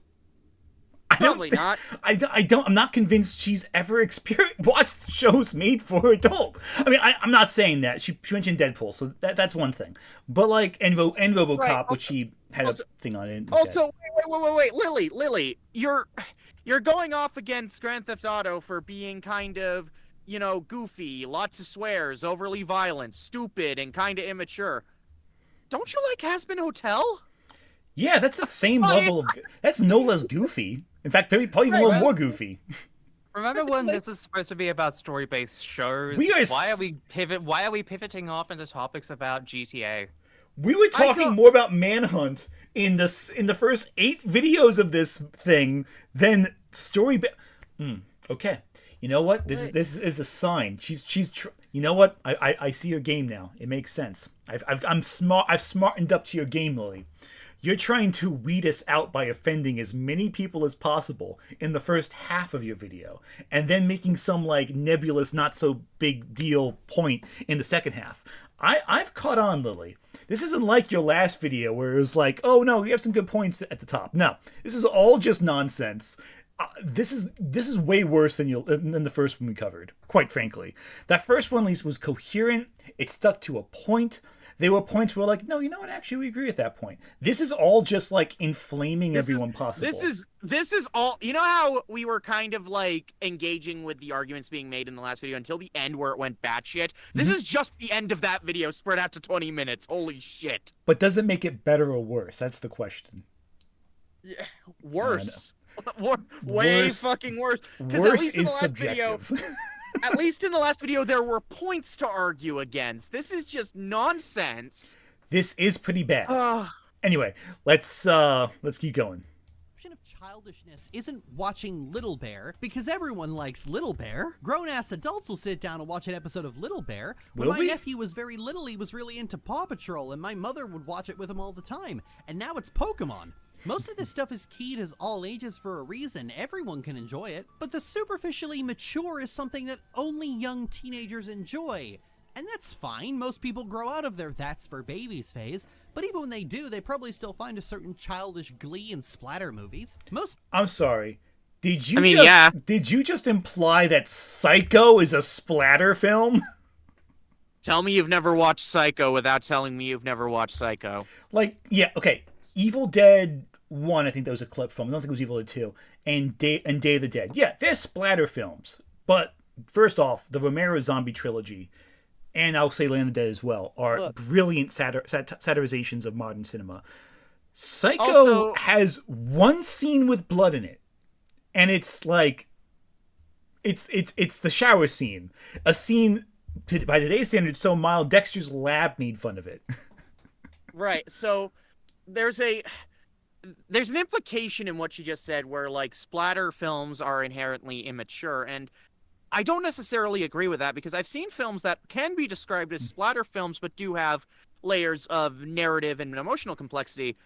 And by that I mean most of Tarantino's filmography. Oh no, I had a different film. I had a different thing in mind with that one. But I guess if you want me to point to one that the could works be of argued... Clive Barker for one.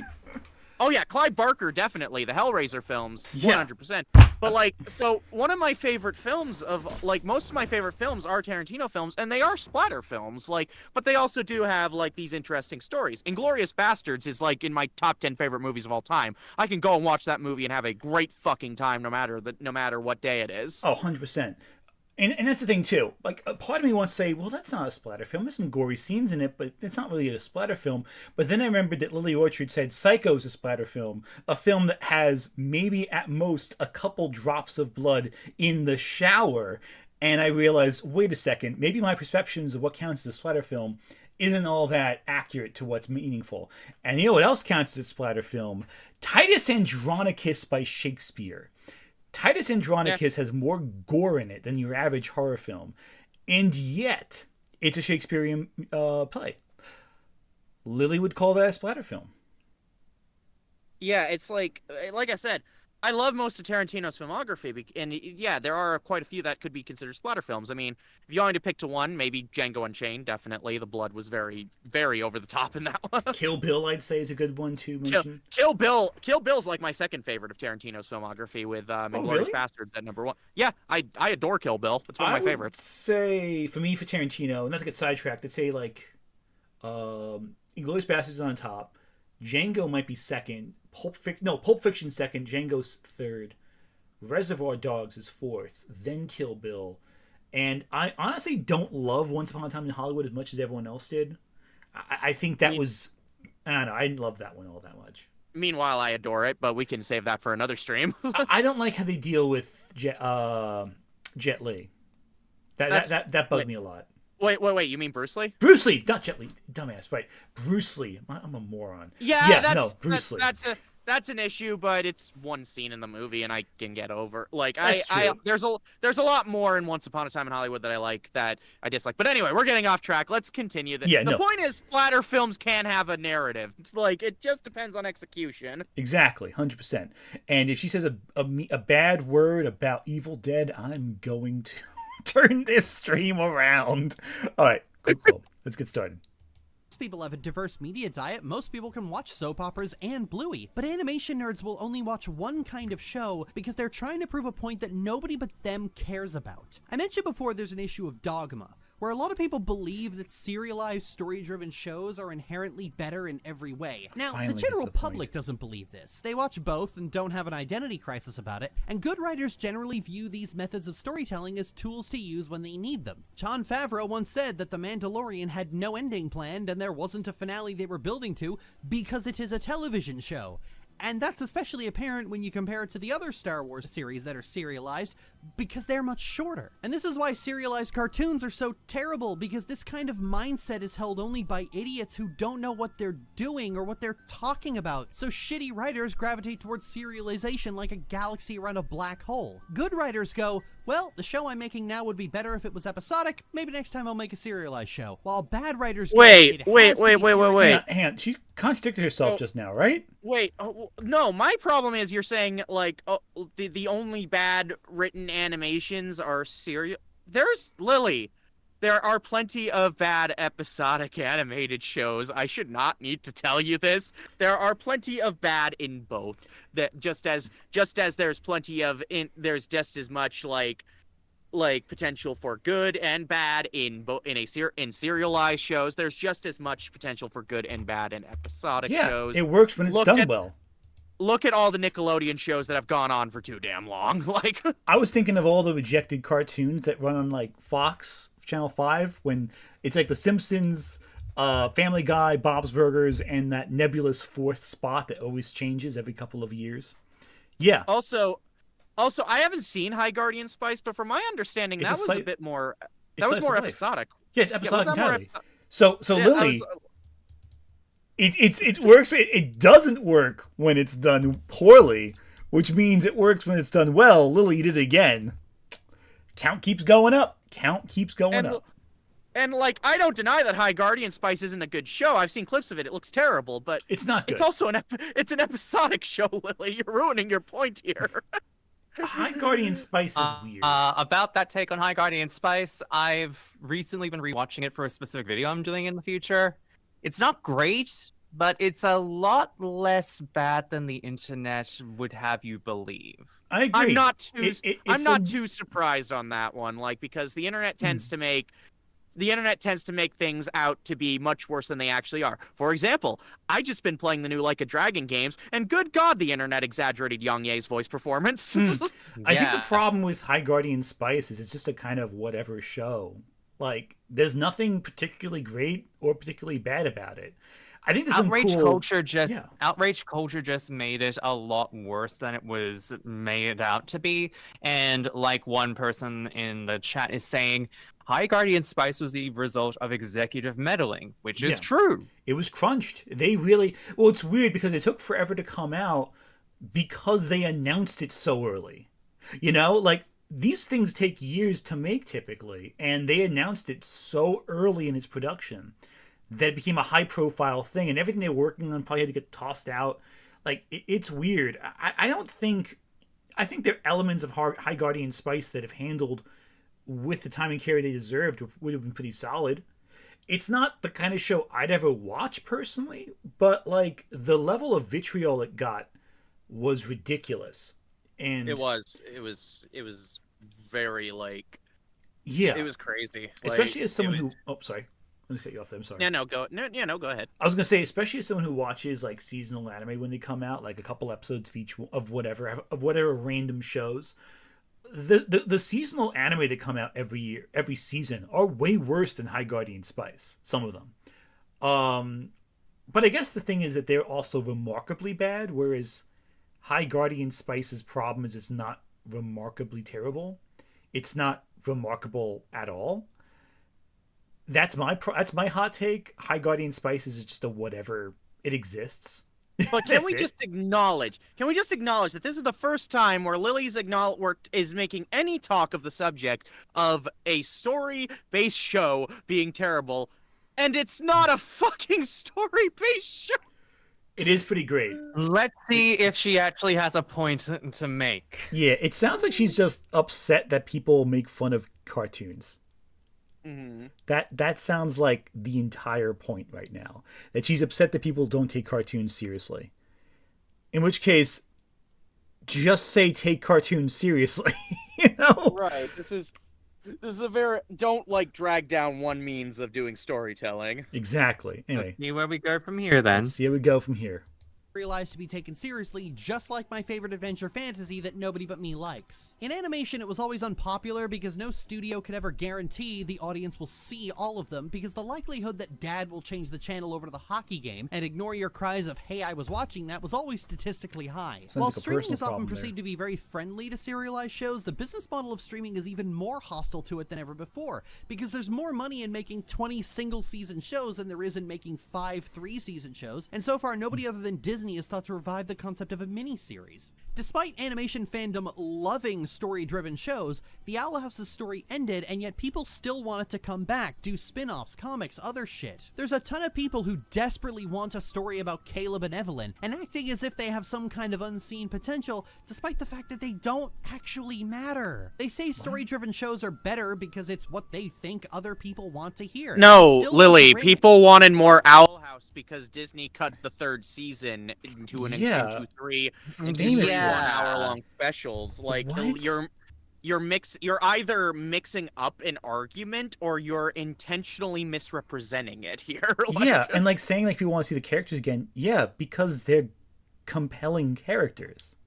That's Yeah, why. and, also People- and because there was a lot of things in those hour-long specials that was alluded to as potential stories that were going to be explored in a full 3rd season, but due to the cut time frame by Disney, were not able to get done. People want to see those stories because it sounds as though within the script, that Dana Terrace actually wanted to tell those stories, but due to the constraints behind the company, basically telling her, no, you're not allowed to do this anymore, we're cutting it, it was very much clear that she wanted to do it, and the fans do want to see it happen. Exactly. Right. It just baffles me because the way she's making it sound is that, no, the story's over. We can't continue the story. But you can. You can make another story. We do it all the time. Right, They're called sequels. Yeah, and even then, there's also other ways of continuing the story, like, Avatar, like, based on what I'm aware of behind-the-scenes stories with the original Avatar Last Airbender, there was an intention to continue after Ozai's defeat, but it didn't happen, so that story continued in comics. Mm-hmm.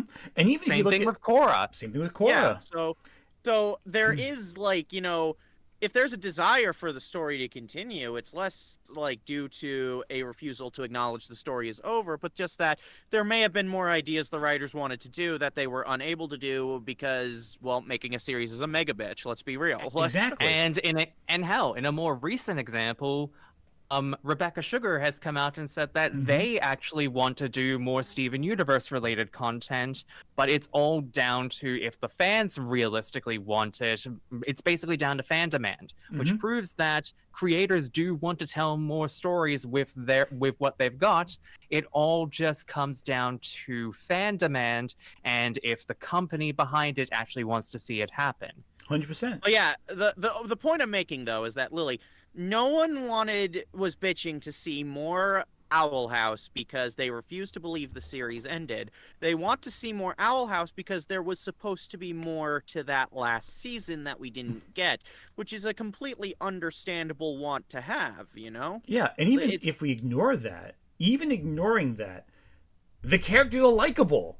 You want to see more of them. That's all you need. Even if there wasn't some outline component that would explain why Owl House was cut prematurely, if people like the characters, they're gonna want to see more of them. But again, I need to ask, what the fuck does this supposed made-up issue about people not liking endings have anything to do with why story-based shows suck? We are halfway through the video. And even Jazzy, I'm gonna be honest, and this also goes for Ant. Yeah. I think we need to stop asking that at this point because we're just not making. It's basically just reiterating. It's basically just get to the point already. And well, I'm just gonna keep on saying it. We're only 10 minutes into this video. We're doing this stream for 90 minutes. I think we should actually kind of stop continuously asking the same question and figure out what exactly is what Lily is trying to say. Otherwise, we will be here for 3 hours. As much as I love both of you, I do agree with Chloe in this one. We should get to the point. All right, let's continue. All right, let's do this. Every last ounce of content out of it because they just want more and more and more and more and more. I could sit here and point out that the Owl House's slip into serialization is exactly the reason they didn't cover whatever pointless diversion you wanted them to, and how a more open and episodic approach to storytelling would have left room for those fun divergences. But I already know you're not listening. Wait, Lily, no, it's not. That didn't happen because it went into serialization. It happened because keep in mind, Disney. If I remember correctly, Disney made the announcement that Owl House Season 3 was going to be just 3-hour-long specials. They made that right before Season 2 aired, didn't they? They made that announcement in the middle of Season 2, before Season 2 began airing. Where are you getting this idea that it was because it slipped into serialization? There's a lot of theories as to why Disney did, screwed them over like that, with the most prominent theory and the most believable theory, let's be real, being the, of course, canonization of Luz and Amity as a couple. Wait, Jazzy, don't you mean Disney? Wait, are you saying Disney isn't supportive of LGBTQ characters? What? I know it's great. I know it's a crazy take to have, but that's nuts. That's a far more. But given Disney's history, rather not so healthy history with the queer community, I think that's a far more believable reason for why the show had to be rushed to the ending than it went to serialization, so it was limited on what it could do. That's ridiculous. Disney not respecting the gays or the bis, That's not what the grifters online told. Okay, I'm going to stop that right now. No, agreed. She's conflating different issues. These have nothing to do with one another. These are completely different topics that she's conflating to be relevant with one another. There's no comparison whatsoever between the Owl House's coming to a point at the end of the series, knowing they had limited time to finish the story, and getting to have to tell a story. Okay, let's keep. This is such a bizarre point, is what I'm trying to say. Oh no, Jazzy, I am with you on that one. Mm-hmm. Let's keep going. Here we go. It's about how one obscure anime from 2009 proves me completely wrong, or about how that remark proves I'm secretly a white supremacist somehow. See, people already take animation seriously. If they didn't, cartoons talking about periods wouldn't make the fucking news with rounds of applause, and 12 Forever wouldn't have immediately cocked everyone's ear in that its fixation on bodies and being full grown was kinda suspect. Animated films have their own category at the Oscars and have been nominated for Best Picture in the past, but when you point that out come the excuses. Oh, they only made that category to keep them out of Best Picture. But 2 films were nominated for Best Picture after it was introduced. Well, those don't count. They only give them to Disney films. The first winner was Shrek. Well, they'd never give it to a film that wasn't Western. The second winner was Spirited Away. And nowadays, they just give them to the latest Disney movie. The most recent winner was a dark fantasy drama. I'm not joking, I've had this actual conversation with people in the past, and it's almost like they're trying to talk around their real issue. That when people decide to sit down and take... Wait, so you think that the Oscars respect animation just because, wow, you gave them their own category, and occasionally we get them for Best Picture? Like, that... Yeah, that's not a good point. I've just made a video about this. This isn't that black and white an issue, as you're making it out, Lily. Like, it's like this wasn't an issue that was resolved just because, oh, wow, the animated films got their own category, and 2... Pixar films got nominated like for Best Picture like after that. Yeah, 6 horror films have been up for Best Picture. They still talk down horror. They ignored the deaths of horror movie directors at the Oscars during their obituaries. When I was looking at old clips from my recent Oscar video about animated features, and there was a bunch of clips of like tons and tons of presenters reading scripts the Oscar company, the Academy of Film, have written for them, where they basically said, oh yeah, we love those cartoons, we love showing them to kids. Hey, parents in the room, that movie that is up for Best Picture, you've probably seen it 100 times.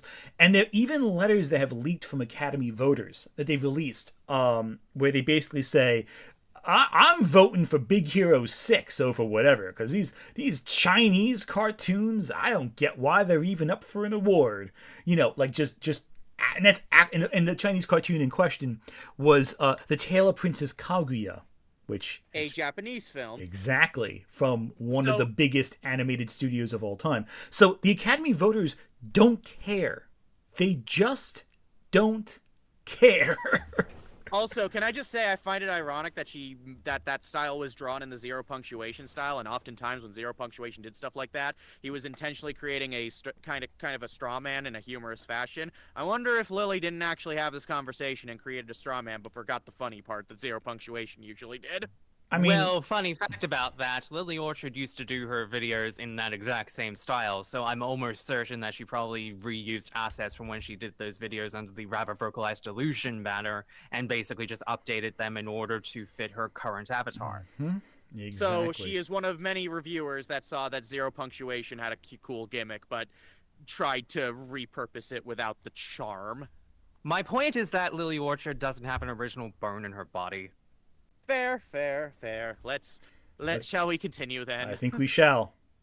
Take animation seriously, it's not the kind of animation that they like and they want taken seriously. I mentioned that the most recent winner of Best Animated Feature was Guillermo del Toro's Pinocchio, a movie that, like most of del Toro's work, is certainly interesting to write about. Maybe I will one day. It certainly deserved the award, but the funny thing is that despite being the first animated drama to win for over a decade, the actual discussion about animated films was dominated by this weird petty fight between Turning Red and Puss in Boots: The Last Wish. Largely because The Last Wish is a by-the-numbers adventure fantasy that stole its aesthetic from... That's not even what the Schaeferless video you showed was about. Furry is the bad guy, so clearly it's the savior of animation forever from those evil chick flicks. And that's the real central issue, because because what they're actually mad about is that an animation studio made a few girl movies. This might sound weird coming from the mature story based.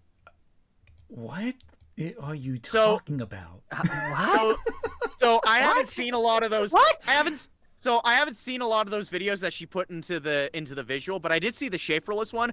That wasn't even what he was talking about in that video. He didn't talk about that in that. Yeah. You're lying. Like you either didn't watch the video or you're lying. The reason why DreamWorks and Disney were discussed so extensively over the Guillermo del Toro Pinocchio film is because Disney and DreamWorks are mainstream. Guillermo del Toro, as much as I love his films and as mainstream as they are among film snobs, his films aren't exactly household names.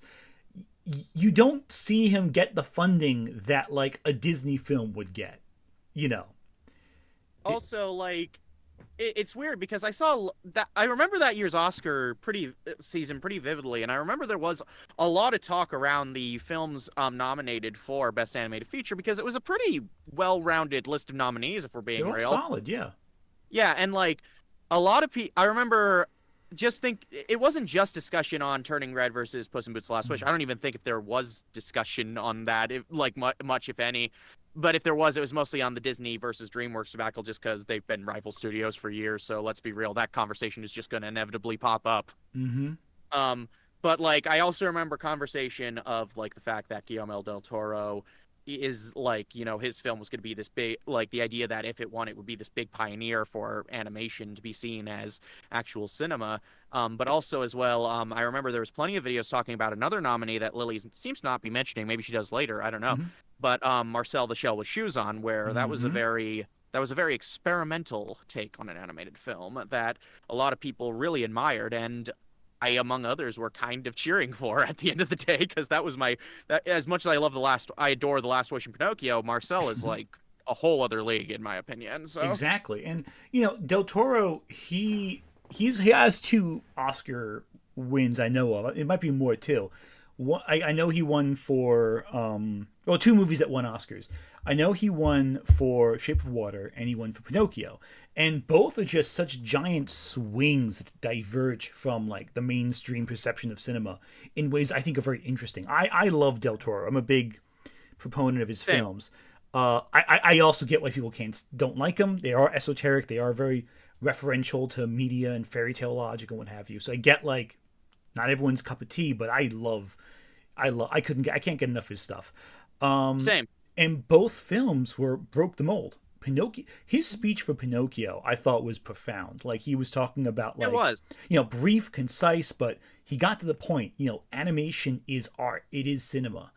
And the fact that he won Best Picture for essentially a remake of The Creature from the Black Lagoon that ships the creature with the main female lead, who herself in this movie is deaf, is just so great. And did Get Out deserve the win? Probably.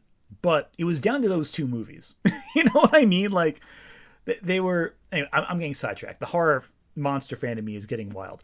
Point is, you should be celebrating this stuff, not like tearing it down to make a point about Disney.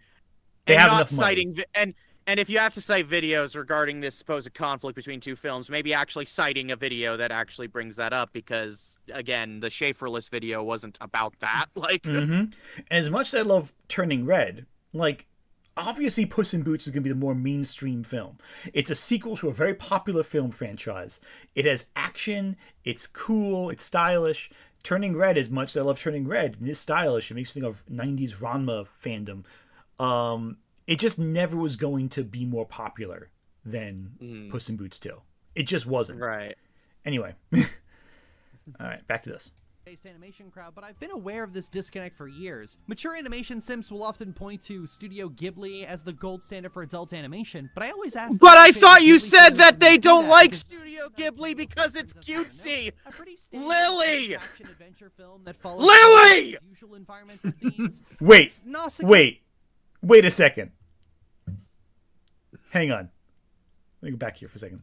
animation crowd, but I've been aware of this disconnect hang for on. years. Mature animation simps will often point to Studio Ghibli as the gold standard for adult animation, but I always ask them what their favorite Ghibli film is when they do that, because 9 times out of 10 they'll say Princess Mononoke. A pretty standard kids action adventure film that follows Miyazaki's Kids action adventure film, but with face paints. Hell, it's released.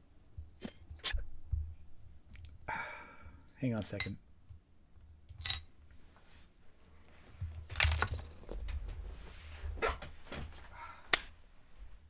Princess Mononoke has a mature rating.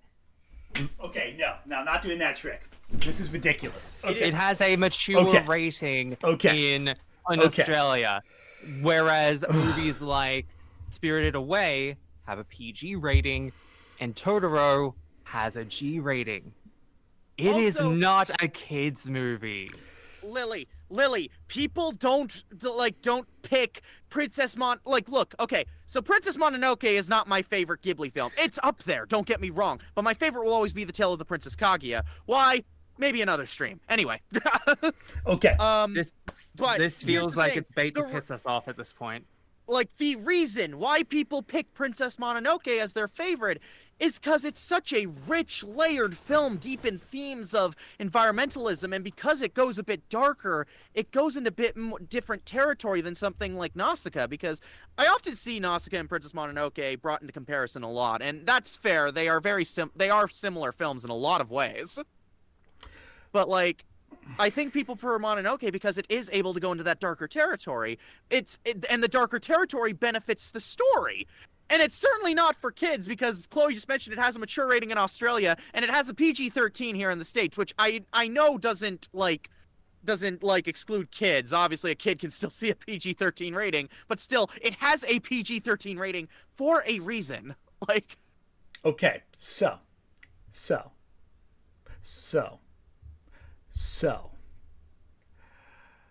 Princess Mononoke is a story about the balance between man and nature that doesn't villainize anyone. It is one of the few environmental stories where every single character's perspective is developed, reasonable, empathetic.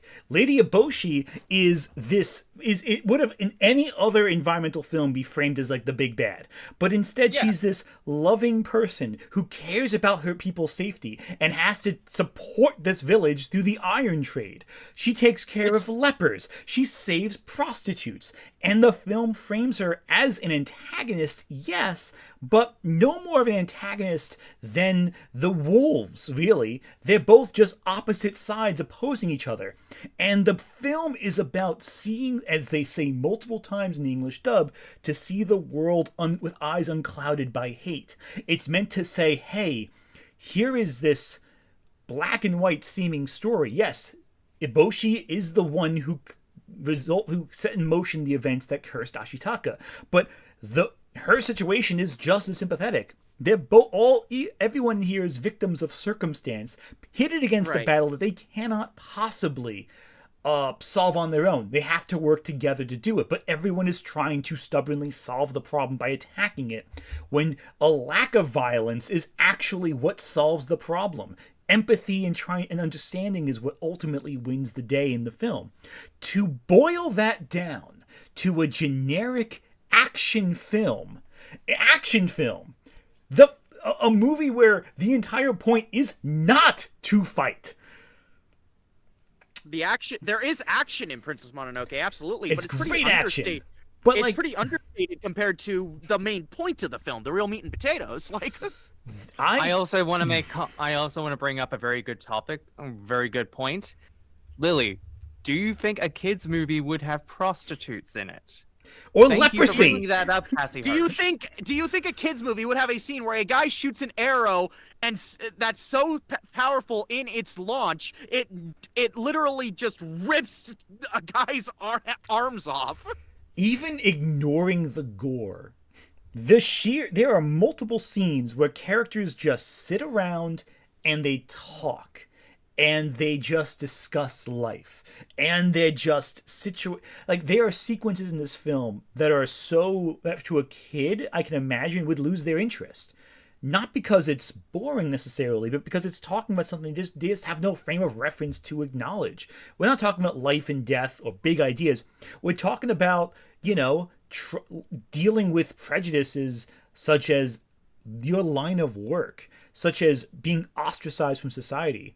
And yeah, kids can get that, but it's not directed at kids. It's directed at people who've lived in the world. This is the funny mature thing. storytelling.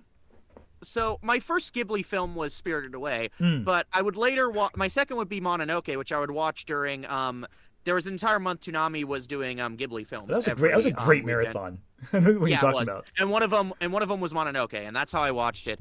And I just remember being so enraptured. Like, I didn't understand the themes because I was just kind of a dumb kid, obviously, and I didn't completely understand the themes of Spirited Away either necessarily, but I was so enraptured in like the world and characters and so much. Like, and yes, there was a part of me as a kid watching this like animated film that was PG-13 and had blood and shit. It was cool, but you gotta understand I was a stupid kid. That's why I liked it as a stupid kid. As an adult, I like it for the themes and ideas, characters, and as you mentioned, Ant, its approach to morality with those characters. Exactly. It's meant to show, hey, these are people. They're just trying their best to live in a world that isn't really welcoming, that is rough to live in. This is a powerful narrative. And again, to boil it down to just action or just fantasy or just, it's a cool film, that is such a disservice to this movie on every level.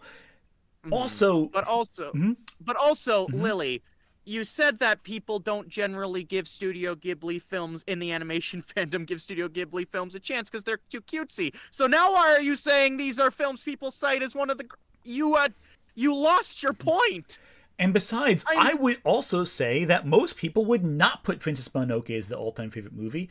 They'd put Spirited Away as their all-time favorite Ghibli film. Spirited Away is more mainstream. Most people I talk to who have a very general, who have kind of a general understanding and viewing experience of Studio Ghibli films typically choose Spirited Away. And it's understandable why. That film's a fucking masterpiece. Yeah, they're all great. Like, honestly, with Ghibli, unless you say your favorite is Tales of Earthsea, like, you're gonna get a good film somewhere, Yeah, like yes, I've met plenty of people whose favorite is Princess Mononoke, and I get why. It's a great film. But to act like those people only put it in such high regard because it's darker and it's like quote unquote darker and edgier, or is just a fantasy film, just does so much disservice to the themes and ideas that exist within it. Yeah, it's showing an inherent failure on Lily's part to engage with the storytelling, and that is what I am noticing most of all between this and the last video, is that there is a very clear, very defined failure on her part to engage with the story. Agreed. She's just dismissing it. She's categorizing it as action, which it is not. It's folk fantasy, really. This is proof that she doesn't understand why people love Princess Mononoke. And even then, something else that bugs me too, and this is more of an anime fan point, I'm not sure if anyone else will agree with me on this one. Why is she not mentioning someone like Satoshi Kon or Mamoru Oshii or someone else, or Akira, or, like Perfect Blue, Ghost in the Shell, Paprika, Summer Wars. I mean, Summer Wars not really so much. There's so many anime films for adults that exist, that are well known, that are very mature, and even though they may have had their heyday in the past, are still beloved today. I'm not expecting you to say The Wings of Hananese, or however you say the name. I'm not expecting you to call out End of Evangelion. But, like, these aren't obscure films either.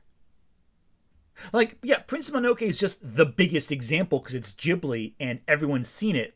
Well, not everyone, but a lot of people have seen it. But, like, the fact is that she's dismissing the entire world of adult animated films to misrepresent one of the most easy to represent... Not easy.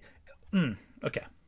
I'm trying to not get too upset. This one got in my skin. This is my Madoka, I think this is the Madoka for both of us. Yeah, no. Okay. I'm just saying this right now. if she says something bad about the works of Satoshi Kon, We end the stream. well, I was gonna say we might as well fucking end it there because I honestly I'm tempted to just I'm tempted to just I'm out with this one because the Princess Mononoke point just pissed me off so much. we have to go to the Look, end. We have to we have finish. to- We've gone this far. We got to finish it. We have to Okay, finish but the I should battle. point out- We gotta I be should cardi point- words on this. We gotta finish the story. We Okay, have to finish. so- Oh yeah. So, WrestleMania's so coming up. I should point out that we are 2 hours into the stream. Maybe we should try to get through this. Let's Like, do this. Okay. Yeah. What the fuck do you think I've been saying, Jazzy? All right. I know. I'm sorry. But there's just so much bullshit. Okay, I know. we each had our own Madoka level rant. Let's try to We get had through our the rant rest. on It's this. only We had 8 minutes. How many more hours can it take? Who can say? All right, let's jump in. In the West has called it the Star Wars of animated features. But if it was mature animation you were looking for, you would think your favorite would be Grave of the Fireflies or Only Yesterday. Films that are actually about something a little more concrete than, well, I sure love the forest. But Mononoke is an action adventure epic, while others are a lot I'm not gonna Jazzy, rant hold again. it. We set up in a the case piece. of Grave of the Fireflies, heart-rendingly sad. Mononoke is the genre you think of when someone says a story is anime-esque. And you can look at the story-based cartoons that get the nerds all aflutter and see many of the same things. Epic fantasy, menacing villains, big climactic fight scenes, trauma for trauma's sake, a vague and distant theme that doesn't ask you to think about anything in the here and now. It reminds me of the kind of people who really like Lord of the Rings, but only during the big fantasy battles, and don't like the quieter parts where people are talking and sharing sentiments about home and family and peace and getting really melancholy about war. That stuff's in Mononoke, Lily! Yeah, all of that is in Princess Mononoke. We were just talking about it. Also, who are you talking to? Who are you talking about that only likes Lord of the Rings, the big action set pieces, and not for the smaller, quieter moments? The smaller, quieter moments arguably take up more space than the big action set pieces and are arguably some of the most dense and important moments in the entire Lord of the Rings trilogy, you fucking hack. In fairness, though, I will be fair to Lily one time. There are a lot of people who do just watch Lord of the Rings for the action scenes, and they skip past the filler to get to them. Well, Okay, But those people they- are also not the people who watch Princess Mononoke because Yeah, Right, like- exactly. It's yeah, just, there's just oh no my overlap. God. Like they're not there. They're not gonna watch Princess Mononoke because there's no big action scene like in Lord of the Rings. They cut away from that. The biggest action scene in terms of scale in Princess Mononoke is all the samurai war scenes that happen in the background of scenes, like the I'd ones they argue gloss over. I'd argue the biggest action scene in that movie that has focus is the one at the beginning. Like, I'd say either that or when, either that or the middle siege on Irontown. One of the two. oh yeah, the siege on Irontown is fucking amazing. Anyway, great. Anyway. Let's continue. I Okay. don't like it here. I don't No, like this okay, anymore. We have to get through this. We have to finish the story. Okay. Aspirations of being these big serious epics don't actually have any ideas to work with beyond being serious. And so their stories are actually extremely shallow. Most of them are just coming of age stories, which as a genre is deliberately vague, but the first requirement of being serious is being about something. Most of those Ghibli films everybody likes are about something. Princess Mononoke is an environmentalist film. Nausicaa, the older and better version of Mononoke, is an environmentalist film. my And tongue they're on both that one. rather honest environmentalist Oh, films. my as thoughts. Their main central themes are mystery, nature, and your own peril, puny mortal. They're about how if you don't take care of the planet, it will kill you. Your death is inevitable. That was also the case in Mononoke. Yeah, seriously. The anger of the Om reflects the anger of the Earth. The Earth knows it's wrong for us to survive. If we have to depend on a monster like that. Hell, Takahata's movies are always about something very specific, like how pride can be deadly, or feminism, or the burning hatred he feels toward the stifling culture of urbanism, I don't or how you think- should totally beat cops to death with your hairy ball sack. If Okay, you tried to I'll find give- a central I'll theme give her in that. any That of was the funny. cartoons that are wearing the skin of these movies, you wouldn't find much. Except maybe Steven Universe. There's a lot to unpack there. It can be quite fun to see how deep the rabbit hole goes, but that's not really really a story being about something. That's just a creator taking acid and reading slavery porn. They're all trying. What do you Lily, what do you think a story needs to do to show it's about something? Also, not to discredit the more feminist undertones of Kaguya, they are certainly there and are an admirable aspect of the movie that I appreciate. Agreed. But that's not the movie! That's not the whole thing! Kaguya's not about feminism. That is not the central theme of Kaguya. It certainly influences how it gets to that central theme. It's more just a very beautiful interpretation of one of the most classic Japanese pieces of folklore, you see. So yeah, it's more about like life and its beauty and how oftentimes the best way to fight back against those who don't want to see you happy is to just continue living your life. That's what I think the main theme of Kaguya actually is. The feminism aspect is certainly there, but it is clearly not the main theme. Did you watch the fucking movie? I'm done. Yeah, and like all these things she's saying, like saying all these action scenes have no meaning. Maybe the problem, Lily, isn't that the scenes lacked meaning.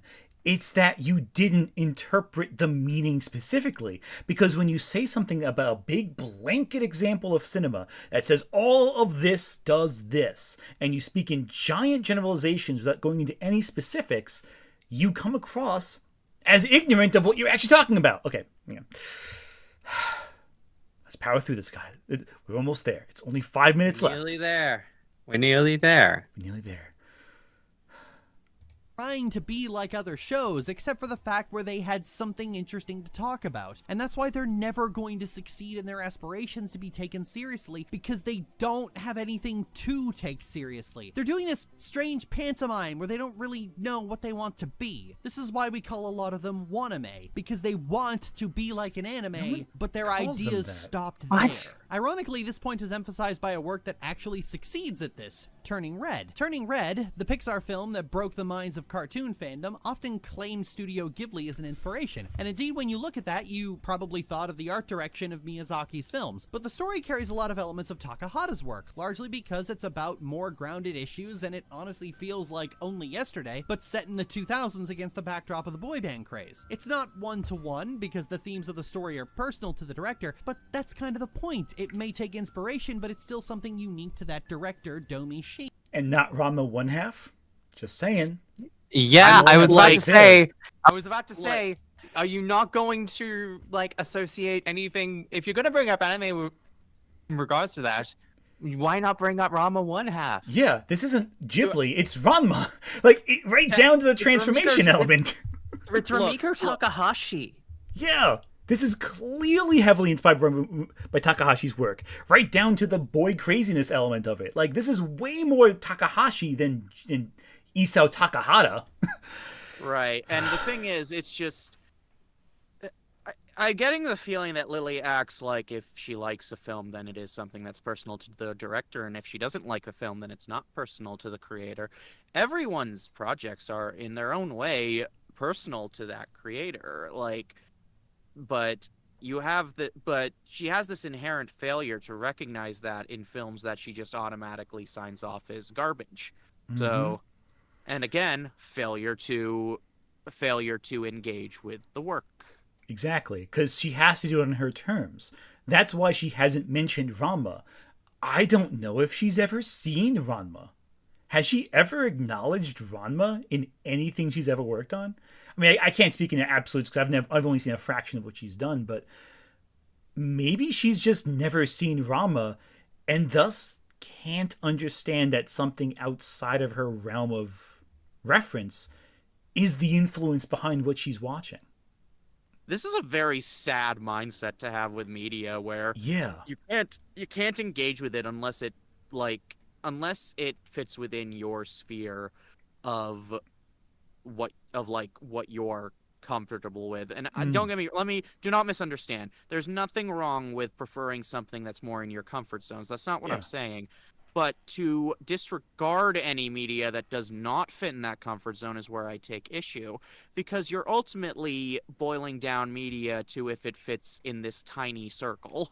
Exactly. Like, you have to have it as a frame of reference to something. Otherwise, you can't appreciate it. And a lot of these films that she's dismissing, like again, Princess Mononoke, they're more powerful from a Japanese lens of cinema than an American or Canadian lens. But you know, because there's a whole theme about balance and all that. But from her perspective, she's talking about Nausicaa in terms of if we don't take care of the planet dies. That's also a very Western idea as well.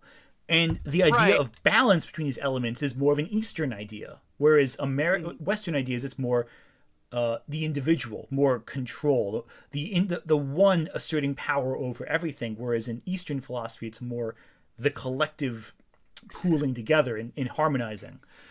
So we are so close. We're so close. We're so close. Come on. All right, let's keep this going. I can hear the pain in your voices. I'm sure mine is relayed as well. Yeah. Let's do this again. Okay. And that's the kicker here, unique to that director. For a lot of the things we're fans of, we're not inclined to think about the creators themselves. We think about companies. Ghibli films are called Ghibli films in spite of the fact that all the classics are the ones made by two guys, and the films they made directed by other people are usually flops. We think about Disney films as you take Whisper of the Heart and When Marnie Was There out of your mouth with that. Those two especially.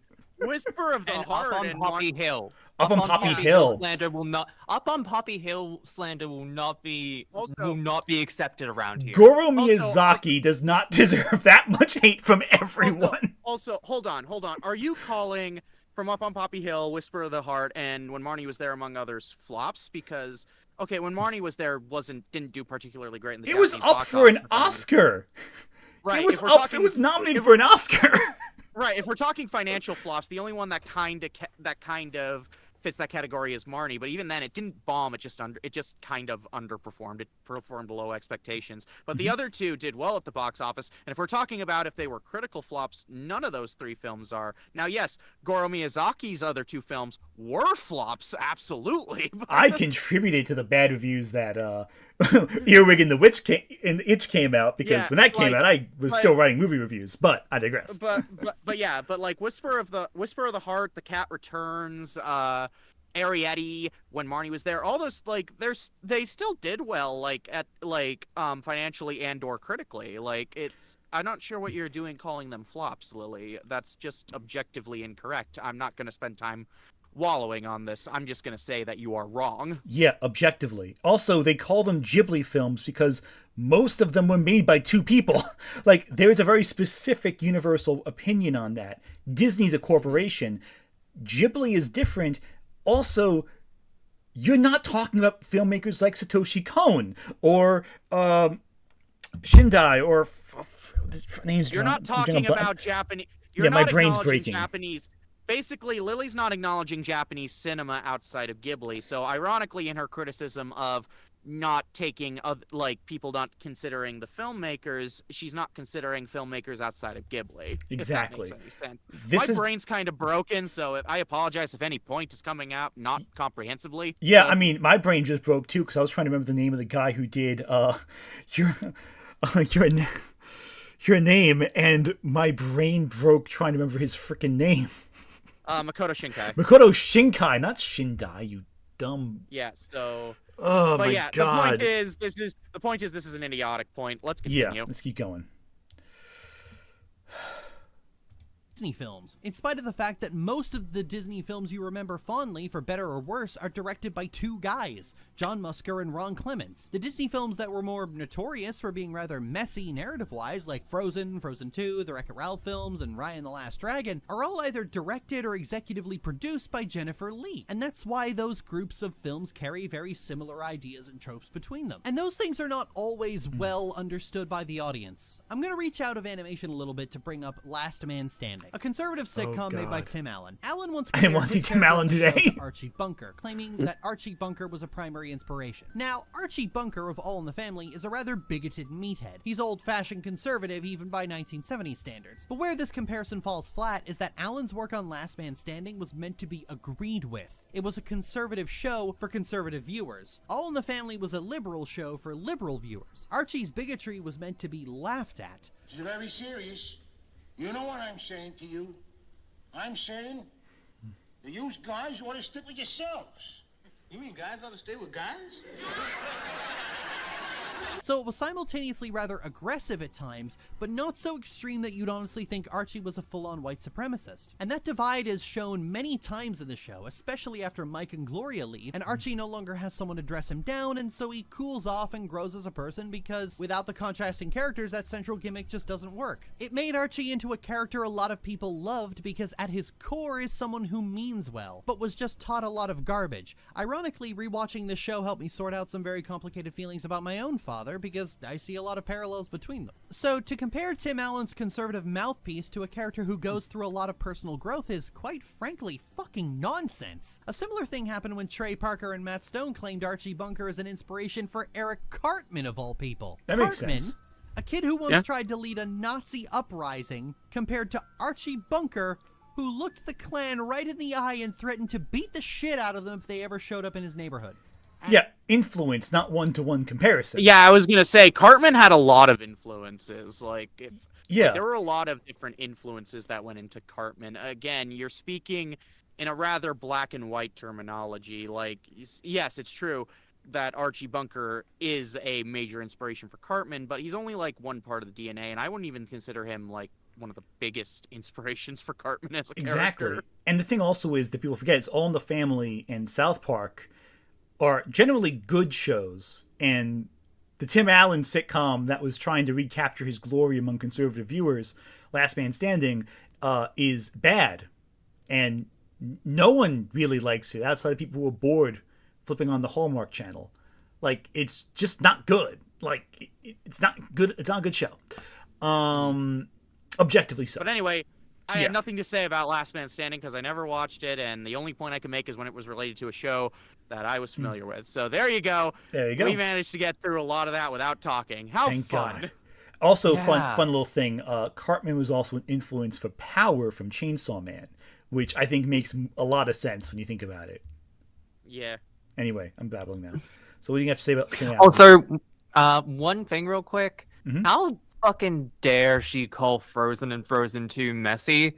I would argue that, like, they're pretty damn good movies. Yeah, upon retrospect, they do have some flaws to them, but they are not fucking messy movies. Jesus Christ. I think Frozen 2 is messier from a production standpoint than on a Frozen production 1. standpoint, but from a story standpoint, no, especially Frozen 1.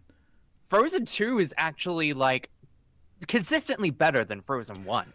I never saw the sequel, so I have no legs to stand on here. Look, I'll be honest with you. I prefer Frozen 2 over Frozen 1. I think I just find it more interesting, and I like the themes. I like the music more in Frozen 2. The music is so much better in Frozen 2. Yeah. Like, I go back to the songs in Frozen 2 so much more than I do the ones in Frozen 1. 100%. I've had this discussion with Mystic Genesis, a friend of ours, and, like, it basically made me realize, I could remember all but one of the songs from Frozen 2.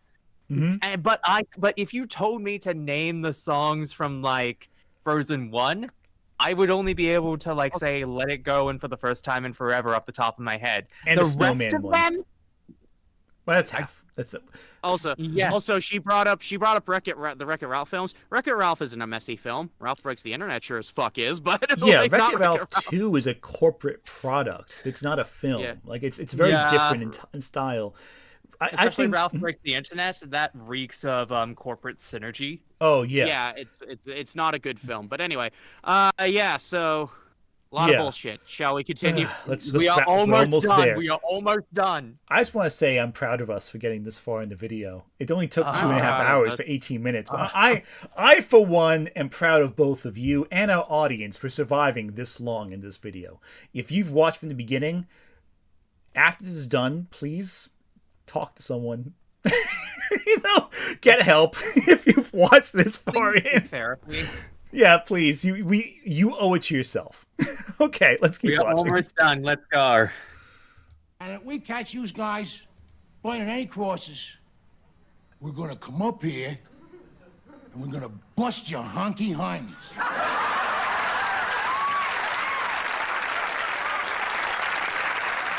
That's the problem with claiming something as an inspiration, because I've seen people claim inspiration and got the thing they were inspired by completely fucking wrong. It's one of those subjects I You can take inspirations from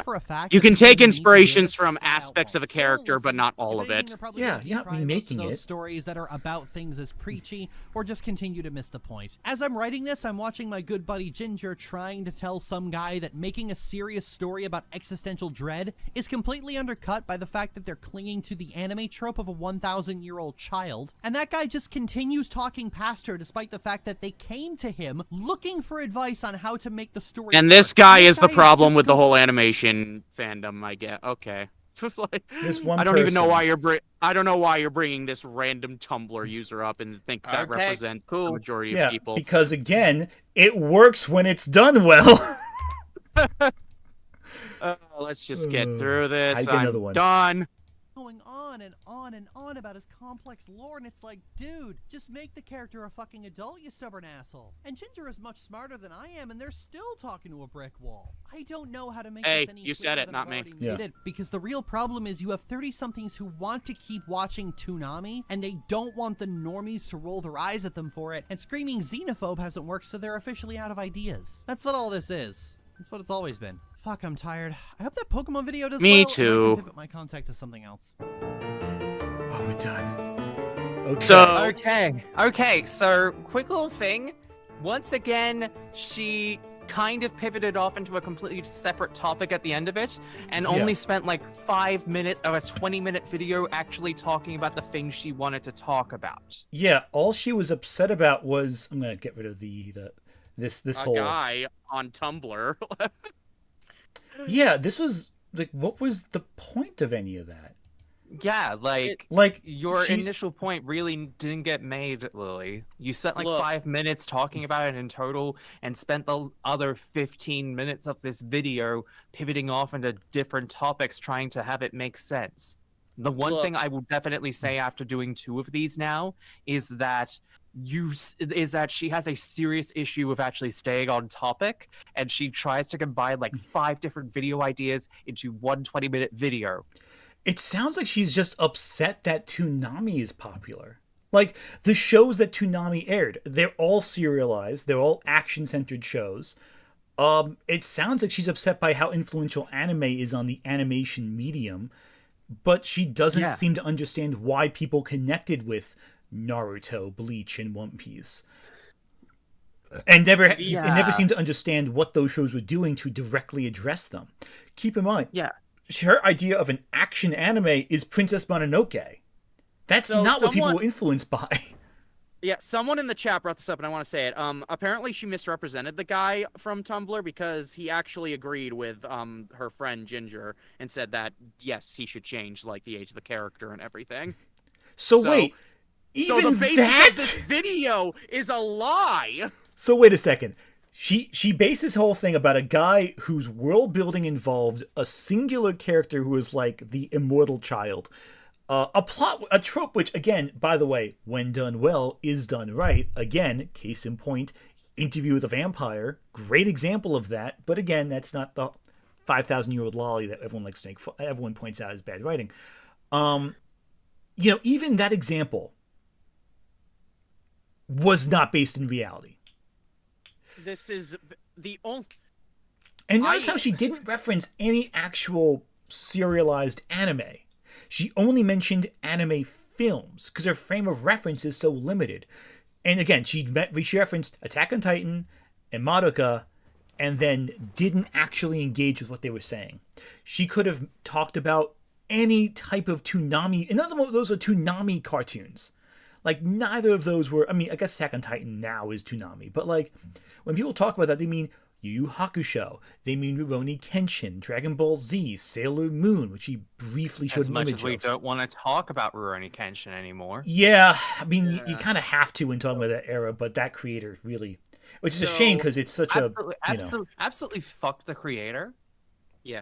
So yeah, 100%. I've been thinking about this for a while, since getting to about the midpoint of this entire debacle, this entire mess of a video essay, and I have to say, I've watched a lot of bad video essays in my time. And I'm going to be 100% honest when I say this. This is the worst fucking video essay I have ever seen in my life. And the only reason I can't think of one that's worse is because I never watched James Somerton. So, having seen James Somerton, I can say some of those they tricked you into thinking they were competent until you thought about the contents. But right, no, like I can only go based on what I'm seeing, and based on what I've seen, this is the worst fucking video essay I've ever seen in my life, and that's because you never discussed the point. You never discussed the point until like the last couple minutes, and even then it was based on bullshit. That's not how these work. Like, I'm not gonna lie, I've been going back and forth on whether I want to do video essays, if I'm being real. It's something I've kind of toyed around with for a while. I even have a script for one all written up and everything. And I'm always insecure about my own writing. I'm going to give an honest-to-God thank you to Lily for a second. Because, good God, I know I'm not as bad as this. I encourage you to try that, Jazzy. It could be really great. I know I can do better than this. I think I've 100%. written better than this. Like, I know I have written better stuff than this. I've made a video essay for this point. In 2024, I've released a video essay every week. And, you have to... And the only reason I'm able to do that writing is because I come from the world of content mills, essentially. They train you to make essays, to make articles, to make it compelling and interesting, and that trains you to write effectively and quickly, but also to keep the focus on the point. What is the objective? What are people here to watch? Is it relevant? How does this service the main thesis that you're arguing? And again, academia does the same thing too. This is scattered. There's no focus. And you can tell that because she spends more time talking about Princess Mononoke and Ghibli films than serialized opponents of serialized storytelling versus anything else. And it's not about serialized storytelling. It's about Archie Bunker being a good, well-written character, which he is a well-written character. Why didn't you just do a whole essay on Archie Bunker? Like, you sound like you had some interest in that whole thing, Lily, like, and even a personal stake in it. That might have been a better video essay. I want to be honest. I want to say I never want to do another one of these fucking streams again, but I know if you ask me, I'm going to say yes. Listen, Jazzy, all it's going to take is a couple weeks. You recover, and you're going to kind of forget how bad this was. You'll know how bad it was, but you'll forget the misery of it. And you're then gonna you'll memory hold this entire thing. Yeah, and then you're just gonna bide your time, wait till you suspect it, and then you're gonna drag me back in with another fucking Lily Orchard video that I can't, as bad as it may be, I can't imagine being as bad as this. But who knows? Maybe next time we do this, I'll say that one's worse. I don't fucking know. I don't know. This was easily honestly. I don't know how she got so much worse. Honestly, next time we do stuff. If you ever get me on a stream again, I want it to be more positive. Let's do something fun. Yeah, same. Let's do a fun thing. Let's do something more enjoyable. Let's talk about Sailor Moon. That's a topic we all fucking love. Heartbeat. What I'm planning on doing, I'll tell you this right now. One thing I want to do is during Pride Month do a Sailor Moon thing. Because Pride Month, June is Pride Month, and June 31st is Sailor Moon's birthday. So I just want to do something. I want to do something for June 31st. That'd be rad. It'd be really fun. Definitely. But yeah, if we do another Lily Orchard sometime in the future, not soon. Let's wait a bit on the next one.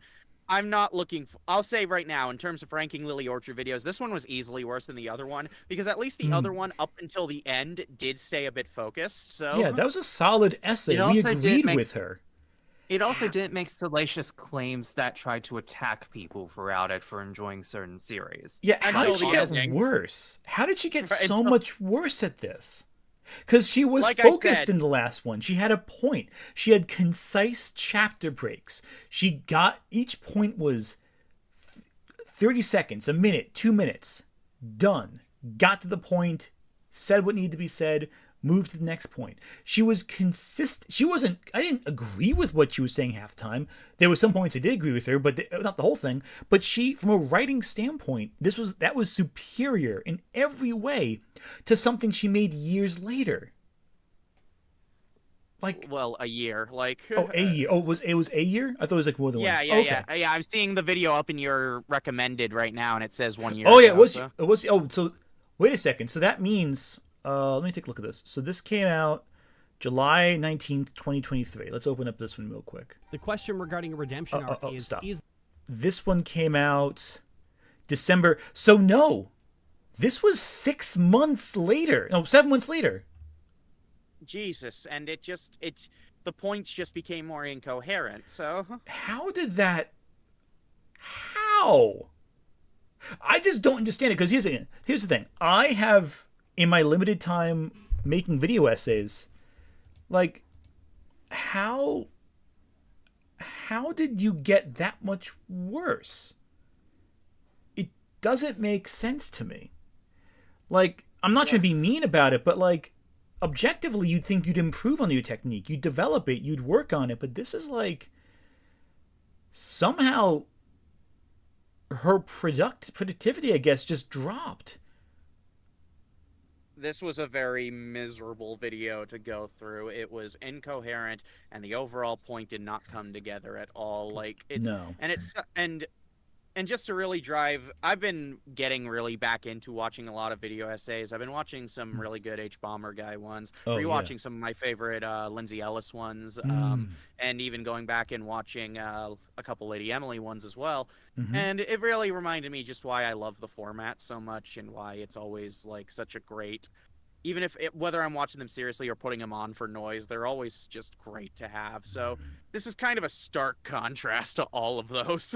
Well, Damn, not watching any of mine, Jazzy? yeah, there's this really cool guy who does good at video essays. They're on my. Yours are both on my list. Don't worry. There we They go. fucking better be. Yeah, seriously. It's I got just- one coming out tomorrow. Chloe, in terms of your Utena one, which is the one I really want to watch, I need to watch Utena first. So. Okay. Honestly, I would recommend watching Utena first before diving into it, because I talk a lot about stuff in detail that makes a lot more sense if you actually go and watch Utena first. Yeah, watch it season by season. Well, arc by arc, I should say. And again, it's an yeah. example. I don't know. I just. And it's But another yeah, the show that point has is- good balance between serialized and story-based storytelling that Lily never mentions ever once. But again. Because Lily Orchard hates Utena. Oh my god. How do you. Let's. I think I'm done for tonight. Yeah, no. it. I think I'm going That's to. it. I think I need to go back to my spouse and remember that people have I need to brains. I'm gonna go pour a giant fucking cup of cran apple juice, one of my favorite drinks ever, and just I might gorge myself in it. I might Me, get on the myself other another hand, cup of this scotch, actually. Me, on the other hand, I've wasted too many brain cells, and I used up all the energy that I pretty much got in before the stream. For the record, I had a coffee and a protein shake before we started this up here today, and I am already hungry again after 2.5 hours of expending all of my brain power on this goddamn video. All right, so Yeah. despite everything, this was fun to do with you guys. At least I'm This glad is I fun, had. yeah. I'm Well, 'cause glad we're I had cool both people. of you. Yeah, this was. I at least enjoyed the company. I was watching this miserable experience. Buried in pain. We were in pain together. Is that something to be happy about? I don't know, We were but in yeah, pain collectively. That's what matters.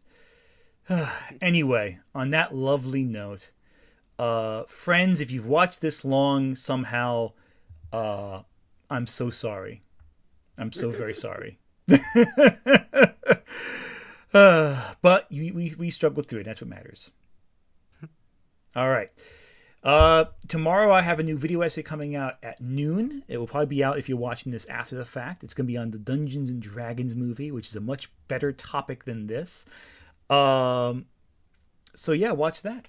All right, everyone, take care. Oh, and by the way, before we go, can you just tell us where to find you guys on the internet? You want to go first, Chloe?